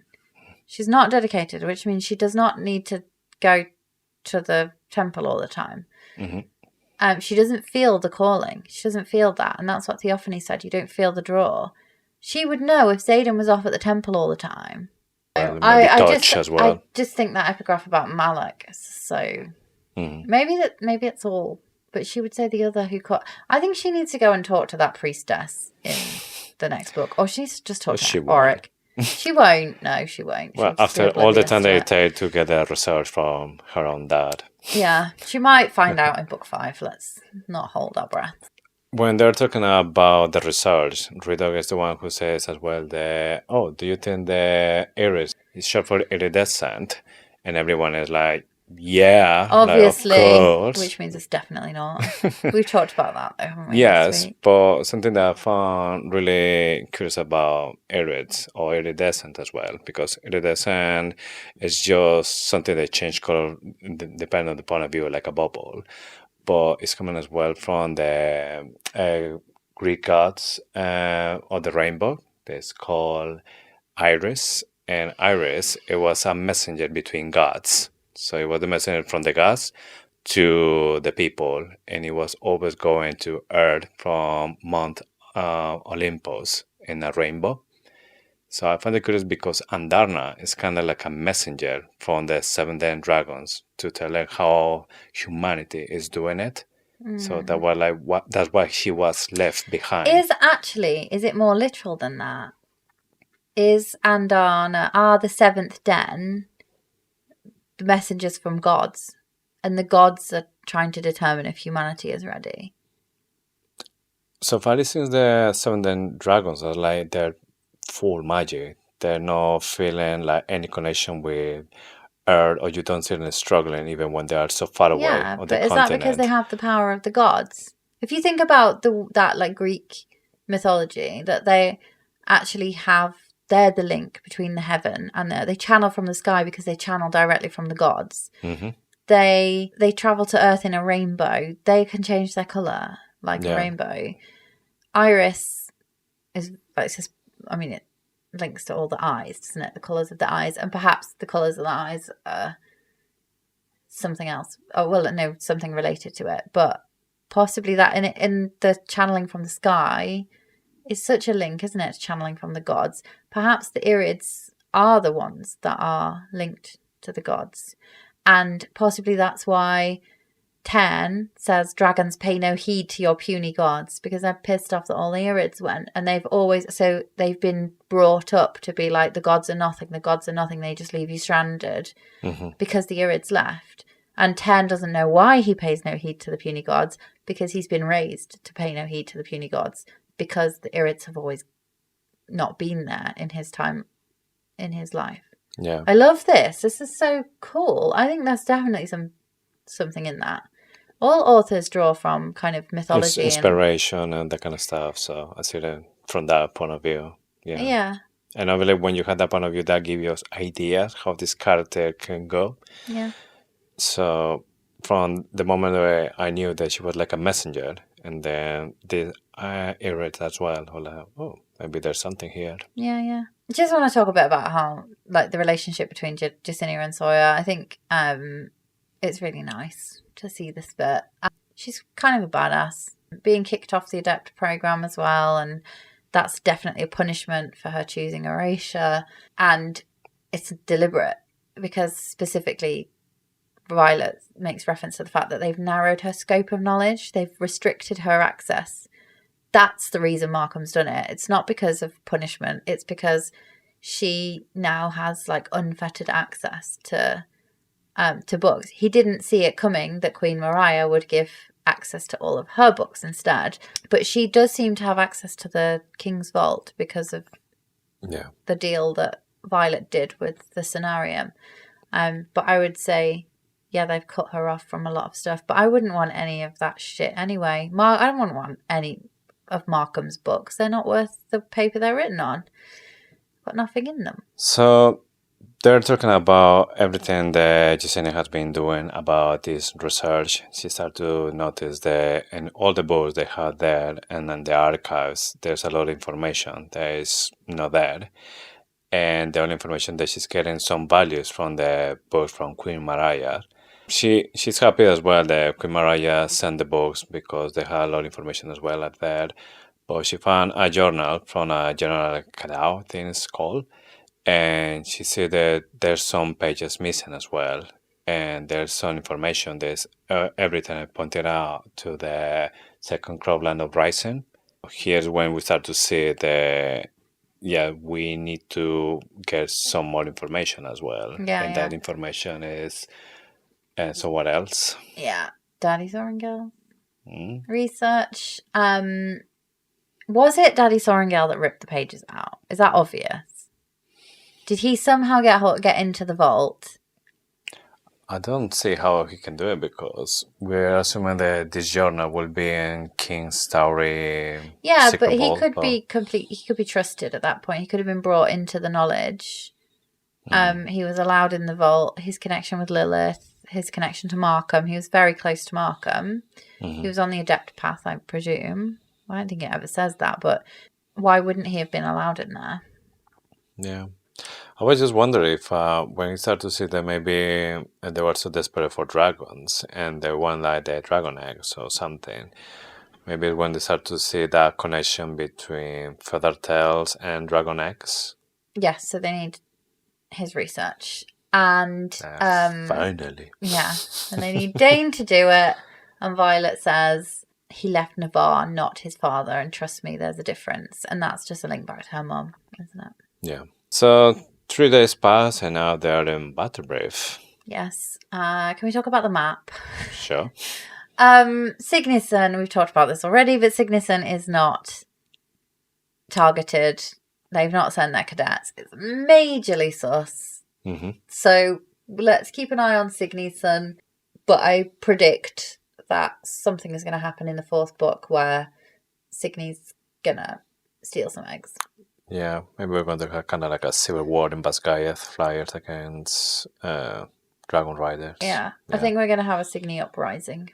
Yeah. Where they're going to want to be their own province, and that's what happened. So Crovler was like on the Navarre side, but not in the wards, wasn't it? And they wanted their own dragons, and then it got absorbed by the Kingdom of Poromil. So Crovler was never originally Poromish, I don't think. That's how it's described, I think, in the history class in one of the previous books. So Signy could be the other could want to attack because they want dragons. I don't know. I haven't fully formatted that. But anyway, they arrive in chapter 28, which is quite a way off. Yeah. In this battle brief, we have information about how things going to run out from now on. And then when we got the first official release, the Maive and Sage, they can actually wield, and this has been confirmed by 3 different sources. And I was wondering, why are there 3 sources? Because we know Violet was the first one. I don't know if they're counting Garrick as well as a second one, and then who will be the third one for get that confirmation that Venin can wield. And are we talking about Theophany as well doing something, or is somebody else? I think it's all Theophany. But I don't know whether maybe they all came at the same time, or whether it's an account from General Sorengale that nobody believed, or something from the past. I don't know. I do think they relate to Theophany, but I don't know the answer. Yeah, for me it's just like something suspicious because it just says 3 different sources. It doesn't say 3 different Venin. So I feel like they're talking sources. about maybe Theophany, but again, Theophany was just in that time with Garrick and Violet. So who is the third one? Maybe the source is Jack telling them that they can from the interrogation. Maybe they just asked him and he was like, yeah, they're more powerful than you think. Right. Maybe it's a source. He didn't necessarily have to see it. It's just a source. No. Like, you could have it from a book, couldn't you? Like, it could be one of Drake's books that he suspected it or something. It could be a source of information. Between these new rules, there's a massive change, and it's that between classmates is not allowed anymore. And obviously, you see there is less and less riders every single year, so you can't allow they start to like killing each other. So that is now not allowed. And they had a new class when they're going to start having like sparring sessions, and so they can train with the signet. And for this, they're going to bring a new professor. And this is the entrance of Professor Ryerson. Yeah, signet sparring. I would find it really, really hard to pay attention in that class. Of course. Professor Xaden was just be really difficult. It'd be so distracting. Yeah, you will be like, any extra classes, Professor? Yeah, I need remedial lessons. Oh my gosh. But yeah, Violet wasn't that happy about it because she immediately remembered the Article 8, Section 1 of Sgaeyl Code of Conduct. And then she says... it's sleeping with... No shagging the professors. Yeah. Not very fair, isn't it?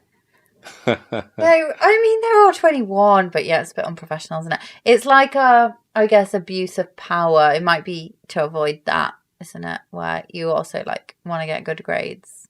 So, although I don't think they get graded, do they? They just win the... Yeah, they just graduate. They don't die. They might win. Yeah, but they might like win a war games because they get an advantage and it's frowned upon. It's even frowned upon like sleeping with your line of command. Command, yeah. Yeah. That's the word. Anyway, chapter 14. Okay, epigraph. Though flyers only wield lesser magics, in my vast experience with the Northern Wing, they are formidable opponents in both mind work and hand-to-hand. Take heed, younger riders. Do not unseat against them unless forced to do so. Tactics Part 2, a personal memoir by Lieutenant Lyron Panchak, or Lieutenant Lyron Panchak. Yeah. Lyron Panchak.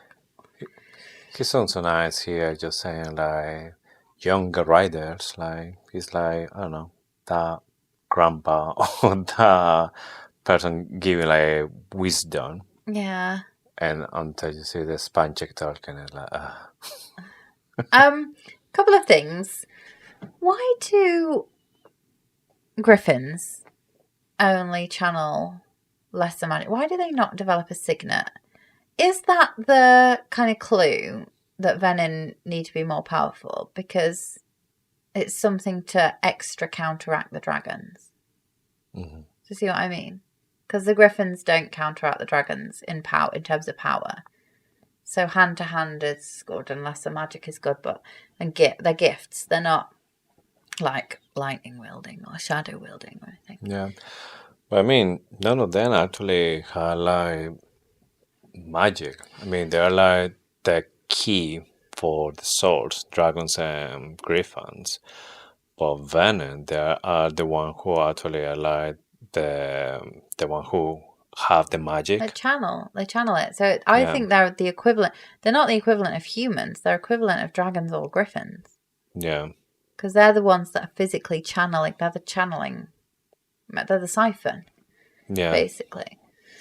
And they're using it because a dragon or a griffin, they don't use like laser magic or... Well, they had their mind like talking between their own species and that kind of stuff. They use it to fly faster and stuff, don't they? That's what Tairn says. Mm-hmm. They're magical creatures, but what can they do with it? They can't actually do anything with it. They can just... Yeah, it's just like their storage, the magic, but it's they're just siphons. given. I also, like, from his experience, I just bloody hope he got a right smack in the face from a flyer. Panchek, we're talking about. From my vast experience, like, how many times has he been smacked in the face? I'd really like to see that. Mm-hmm. Also, like, why would the Northern Wing give him the experience? It's as I thought. Right, so the Northern Wing, you would think that would include all the coastal outposts across the Emerald Sea, mm-hmm. or the, like, border the Emerald Sea. Then Montserrat, which is obviously the northern Esben Mountains. I think the Eastern Wing is then like Shakir and Samara, and then the Southern Wing is Tyrrendor, just Somerton, mm-hmm. etc. Anyway, Northern Wing borders Signisen province. Oh. So, unfortunately, the Signy flyers are really, really good at hand-to-hand. And they're now they've been divvying around for a while, having a bit of a holiday, and they've come to Navarre now. Mm-hmm. Is that another clue that we've got to watch out for Signies? Yeah. I mean, they're experts against Venin, so I don't know if they're still considering Sgaeyl and Navarre as enemies. Yeah. So Violet is trying to avoid Professor Ryerson because now she knows that is just not allowed. I don't know if she's trying to avoid him or whether she's like so focused on finding Dane at this point that she's like, I'll deal with that later because I can't. If I think about it, I'll get upset. She's just like, go and sort the Dane thing out.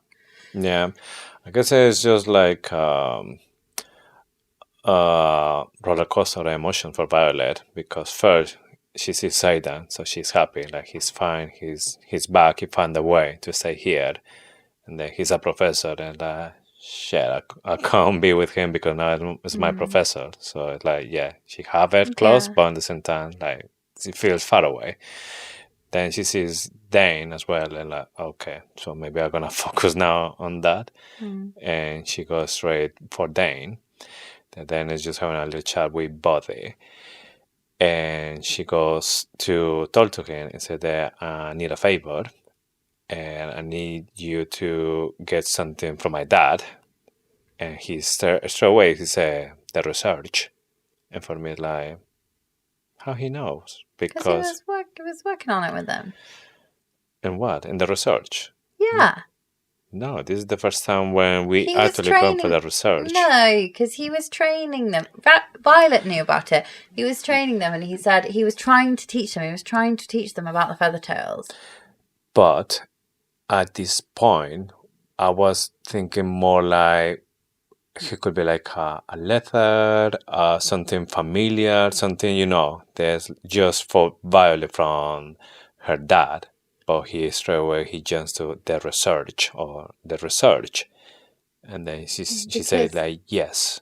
Because she says your dad hinted that he wanted it.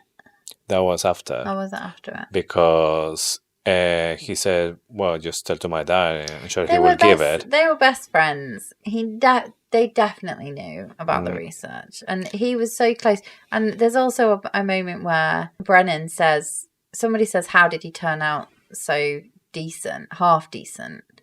And Brennan was like, because he had our dad as well. They were so close. He would have known, just like Violet, that he was working on extra research in his own time. Yeah. And maybe that's how Dane's dad knows a bit more. But actually, I think that's because he was a very close friend, and at some point, Violet's mom and dad decided they couldn't trust him, so they couldn't tell him anymore. I know that in this book we trust more Dane. He's been there like is one of the kind again. But for me, just like he saying the word like research, when it could be anything, could be a letter for her, could be a picture, could be anything, but it's like work. Yeah. So for me, like, okay, then I trust you, but I still keep an eye on you. Oh, Dane. Okay. Yeah, Dane. She said that no, that she can't. Well, Dane is the one who told her, ask to my dad. He's outside talking with Panchek. So now when we see that, yeah, those two are still talking, they're still with communication. Well, they have to. Panchek works for him. Yeah, but they're still there. And I don't know if I maybe it's in this point when Panchek is maybe telling him to Aether, yeah, Ryerson, I think he's going to ask me for an exception for this Article 8. And then Aether will be like, just leave it to me. Yeah. But is Panchek avoiding Xaden? They sense each other. That's the question. Again, I'm not sure we got confirmation that he was actually a Venin at the end. We don't. I would think he's a bit shit. Like I don't think he would even know how to do it. He was working with a Venin, definitely, but he wasn't a Venin. He wanted, I think. Violet said that no, he can't ask to his dad to get the research because he was asking for that research before. So she said, I need you just to get it for me. So we're like, oh, so you want me to steal it? And she was like, yep. Yeah. My question is, did Lilith know all along that it was there? And was she just bluffing when Panchek and Atos, it was them two again. Panchek and Atos were walking down the steps from the flight field with her. And they said, oh, you bonded it. Isn't it a coincidence how you bonded a feathertail and your dad was researching them? Where is the research? And I actually think it was Lilith that said. No, I think it was definitely Atos, the one who was asking to her, and Lilith was just paying attention. Yeah. So I think Lilith must have known all along where it was, but she wasn't telling Atos, and she didn't trust him. She didn't trust him or Panchek. So she was just playing a part. I'm going to read that bit again and see, now knowing what Lilith knows, because we learned so much about Lilith in Onyx Storm. We didn't have her in the book, but we learned that she didn't trust anyone, that she was like part of this. She was pissed off with Daddy Sorengale for the dedication stuff, so I might reread some of her bits again. Well, Violet's having a chat here with Dan. Xaden arrives and he wants to take Violet along, but here when I said that she's trying to avoid him because he's the professor, and I think it's Bodhi the one who asked you to have like broke up. You two have broken up. And Violet, yep. And say that, no. Seems a bit like excited from Bodhi. You think? Yeah. Not that he thinks he's got a chance, but he's like, finally something's going wrong for Mr. Perfect over there. Xaden managed to have a time with Violet alone. And he's the one who told her that, yes, he was channeling from the ground. He didn't even realize it was Sgaeyl the one who shouted at him that when he was doing it. That was like the first time that Sgaeyl was talking to him. So obviously something that for Xaden is just doing just maybe for nature or just not even paying attention. He's just doing it by instinct. Garrick didn't come with him. That's just another thing to mention. Garrick stayed in Samara because Operation Babysitter didn't really work anyway. He couldn't do anything about it. And Violet's already here. But my main question is I know this feels random because I've like planted it in for no reason, but why is Garrick and Xaden at Samara? Why are they not stationed in Erasure? Because that's his army. Why are they still like operating under the control of? The Grincy will be. Yeah, doesn't feel right, does it? The Duke of Tyrrendor is not in Tyrrendor. I don't know if after Theophany there's still like some war over there with the Venin, so maybe they need like powerful Extra riders. reinforcements. Yeah, probably. And then I just thought, this is like totally not a theory or anything, but Kaori's office, he's got loads of books in there, which obviously all about dragons. But he's got a picture on the wall which has the six first dragons, and not 7. Yeah. But it doesn't. We don't ever get confirmation that's like who they are, who the descendants are, what the the names of the dragons, names of the dragons. Nothing. I mean, we know like from Tairn where he's so proud talking about the line. But then is he? Maybe that was one of the first 6 dragons, maybe. one of the first black one. Yeah, maybe. And we only know that there's one of each colour, don't we? Yeah. Here is in this moment when General Atos arrives, he's looking for Xaden because he said that I want to just save time, and straight away telling that he's denying the request. Xaden said that he's an asshole. He's a baby, isn't he? Yeah. Such a baby. Yeah. Baby Atos. Just really trying to find a way to just annoy him because he can't do anything else. He's like giving Dane in Fourth Wing vibes, isn't he? Well, and Dane in Iron Flame vibes. Yeah. Yeah. Isn't it funny how we've gone from like properly hating Dane to properly hating his dad? Yeah. And actually quite liking Dane and thinking, oh, yeah, that's why. It's the Atos. There's got to be an Atos to hate. So maybe in book 4 or 5 it'll be Mummy Atos. Oh. And I was saying, like, I wonder where she is. Why did she leave? But I am telling you, I would be as far away from that arsehole. Not Dane. Daddy Atos. I don't think we know his first name. I'd be as far away from him as I could be. I know that I would have taken my son with me. I wouldn't have left him with them. But imagine being married to him. Is she still alive? Do we have any reference about she left or no? We don't know. We don't know anything about her. But I wouldn't blame her for leaving. I would blame her for leaving Dane with him, but I wouldn't blame her for leaving. Yeah. So basically, Xaden and Violet, they decide they're just going to keep it in secret until they are in this situation, and General Atos is the one who's saying that I'm not going to forgive or not going to forget that just a couple of weeks ago, Xaden was the one who came to Sgaeyl, destroying everything, killing everyone that was on his way, and killing Varish as well. His BFF, his best friend. Exactly.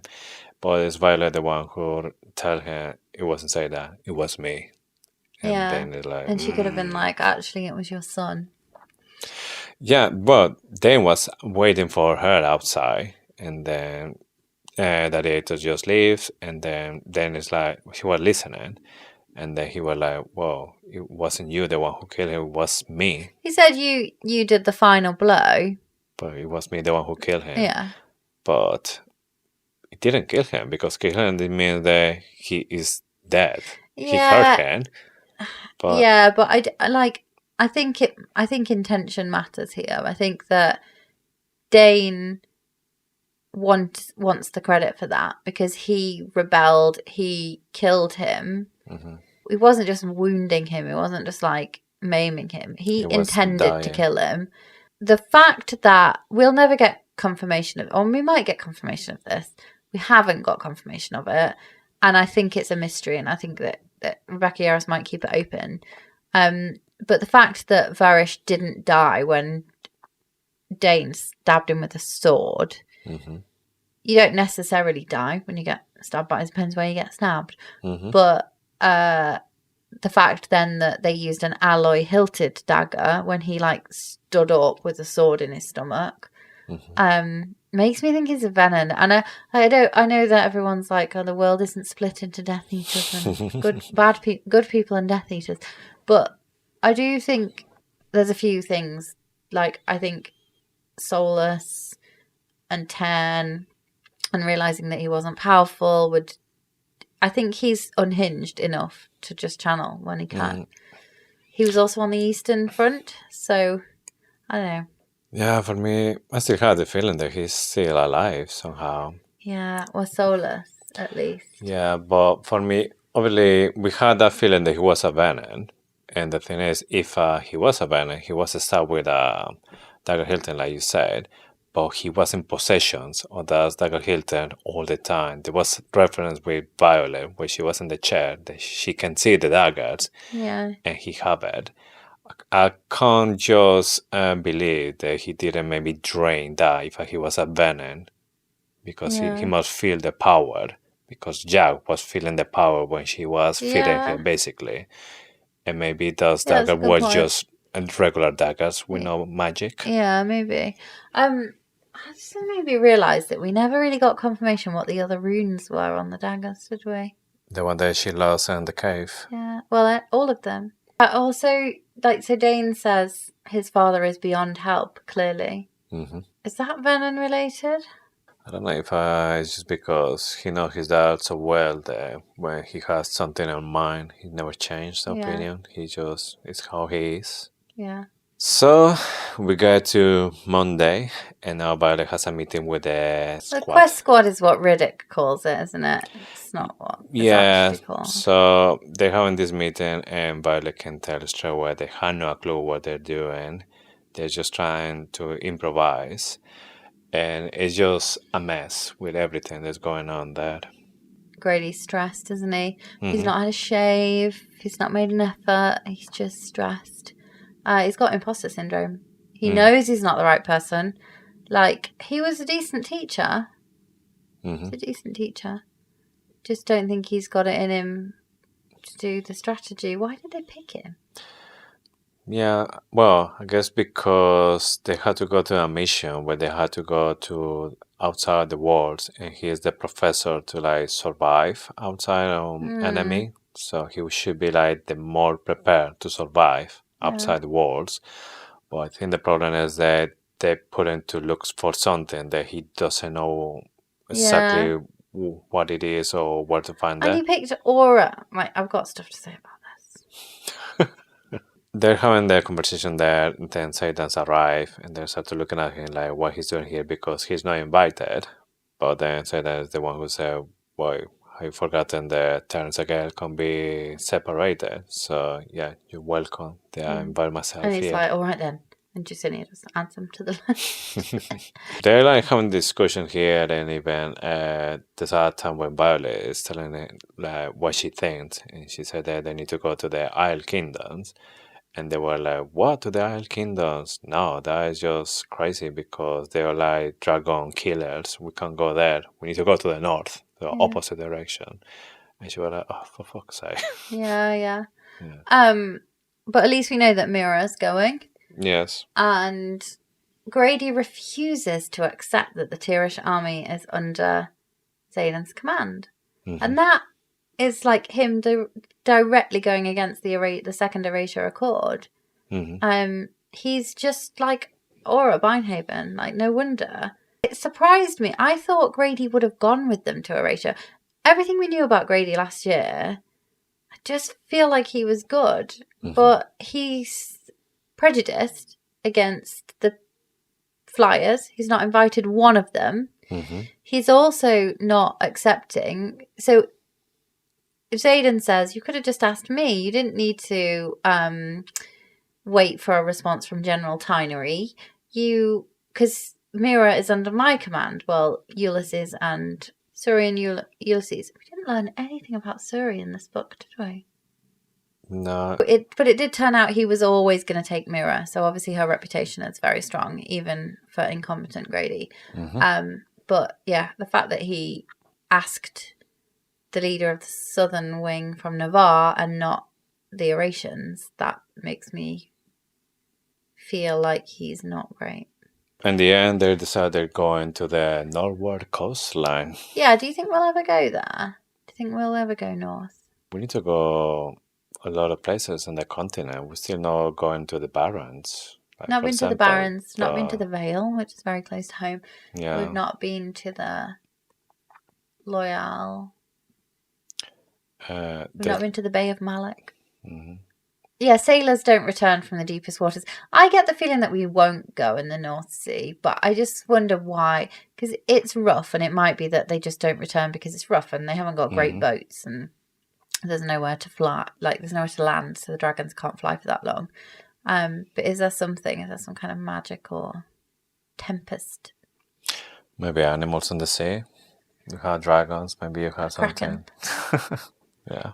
The meeting is over. They start to leave, and Xaden asks to Violet to stay a little bit longer so they can have a few minutes together. Not so fast. Yeah, so Aura is there waiting for them, and she already told them that, yeah, General Atos tell us that made your life really basically impossible. We are really happy with that. So, yeah, you don't have any time together. Yeah. Why the fuck is Aura there? I have a suspicion that there's something going on with Grady and Aura, and I get creep vibes from him. Well, they're not going to last together anyway. I know. So. I know, yeah. But I just get creep vibes. She says I'm the chaperone, so he thinks that she needs another cadet to keep her company. Are there seriously no more powerful fire wielders in the Navarian army than Aura fucking Binehaven? I mean, you have Carl. He's a writer. He's a professor.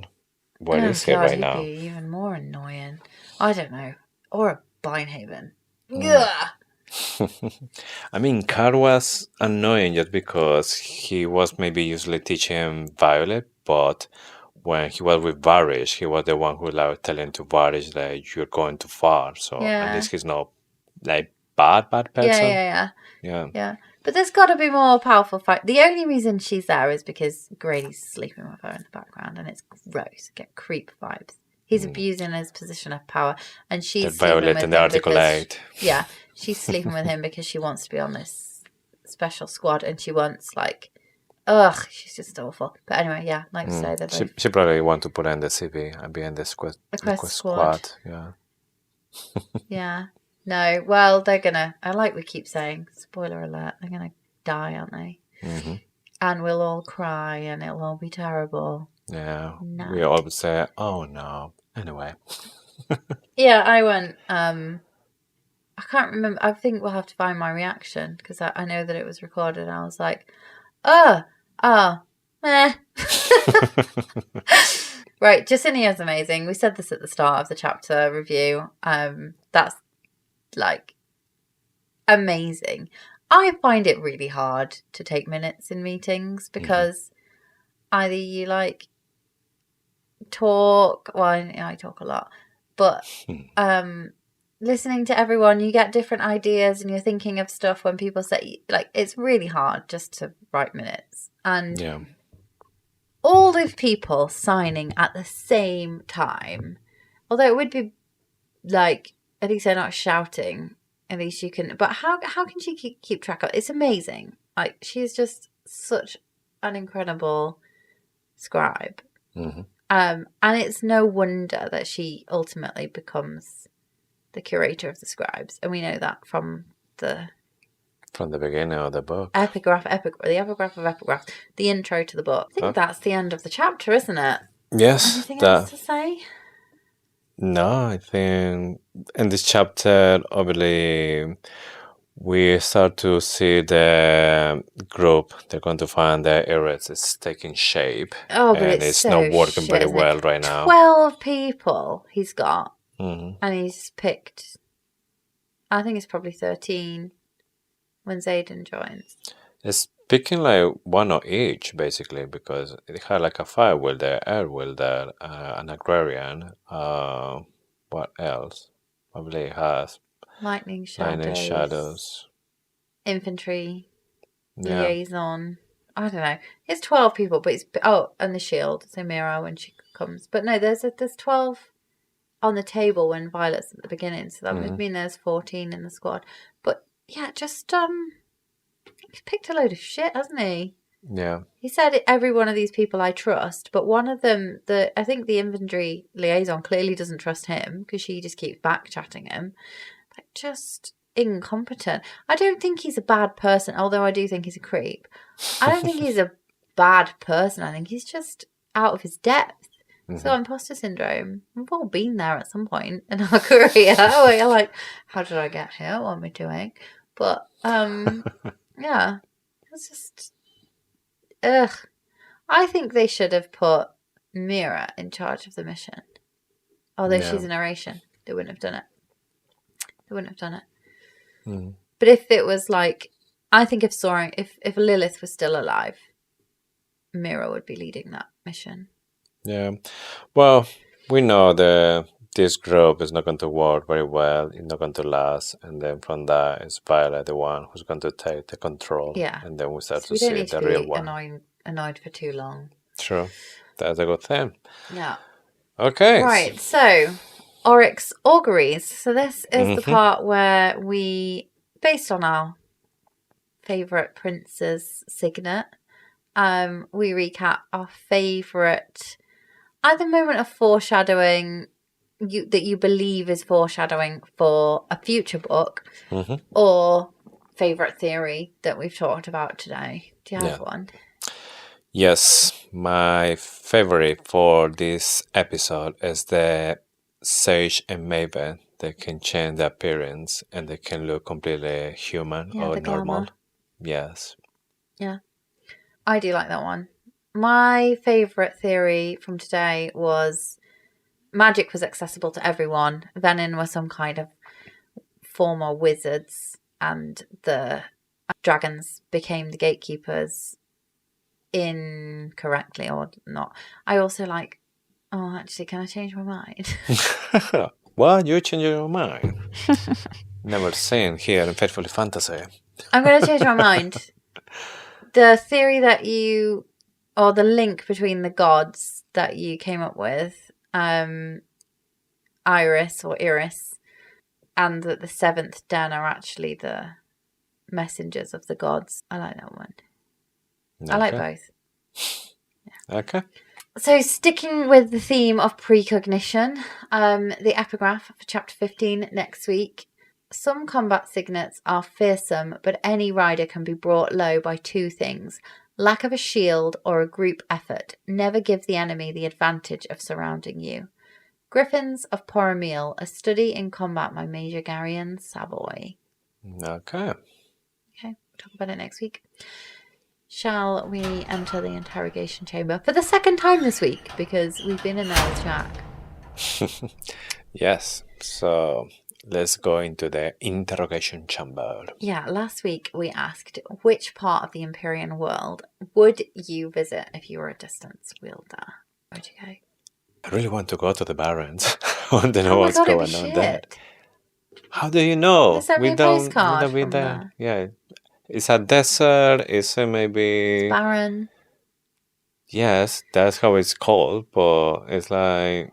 Why is it called Fables of the Barren? That's why, because that's like where all the bad things came from.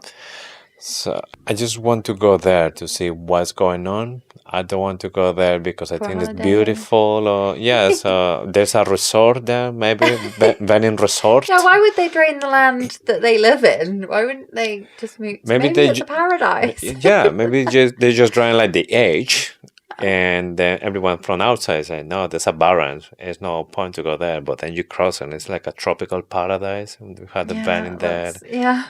And only the people with purple pants, in that swimming pool. And like drinking there. A dragon rubber ring. Yeah, dragon with the wings, just like really slowly giving some air. No, like one of those inflatable donuts. A cocktail. Yeah. Yeah, okay, maybe you've convinced me. What about you? Embarrassed with me? Yeah, sounds good. So probably the Veil. I feel like there's a lot of secrets in there that the dragons are hiding. Mm-hmm. Maybe you wouldn't necessarily see them, but if I was able to get in without being roasted and not being spotted, I think I'd do a bit of snooping around. Yeah. Possibly bond a feather tail. Take the power from the feather tail. No, I wouldn't take it. I would look after it. But I wonder if Agari had done it just for curious, because he can go there and 1 second he just can go out. I wonder how he manifested his signet.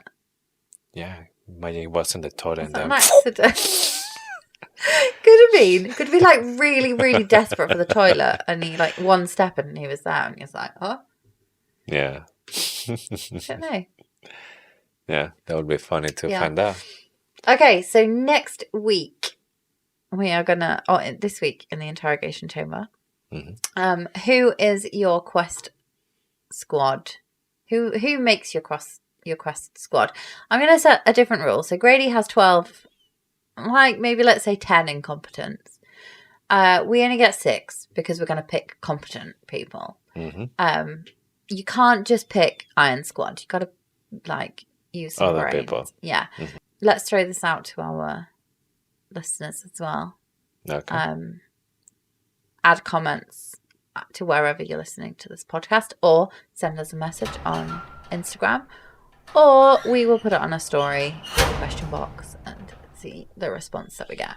On that note, don't forget to follow us on Instagram and TikTok at Faithfully Fantasy Pod. We now offer exclusive content through subscriptions on Instagram, Spotify, Apple Podcasts, and Supercast, which is the best one, via our website www.faithfullyfantasy.com.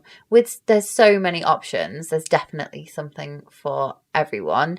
The key benefit is that you will get early access, so you will get episodes on a Tuesday instead of a Thursday for Fire Wielders, and then as you kind of step through the levels, you get access to additional things like our chaotic show notes, and behind the scenes footage, and additional bonus episodes are for everyone, aren't they? Yes. Yeah. So Fire Wielders, Shadow Wielders, and Lightning Wielders get the additional bonus content. There are kind of welcome videos and free gifts for Lightning Wielders. I'm going to just signpost people to the website, which will give you a really clear idea of what you get for each level. Just a little reminder, I'm not sure if you are all aware, if you have read Quicksilver will be our follow-up book. So the next series that we deep dive, that'll be starting in July. We already have a great group chat on Instagram. If you would like to join that, please send me a DM or send us a DM and we'll make sure you're added. Think news, memes, chats, theories, all things Quicksilver. So let us know if you want to get involved. And with this, we had just one more thing to say. Thank you for listening to Faithfully Fantasy, the husband and wife podcast talking all things Onyx Store. We hope you enjoyed today's episode, and we'll see you next week with more theories, more deep dives, and of course, with more Faithfully Fantasy. Bye.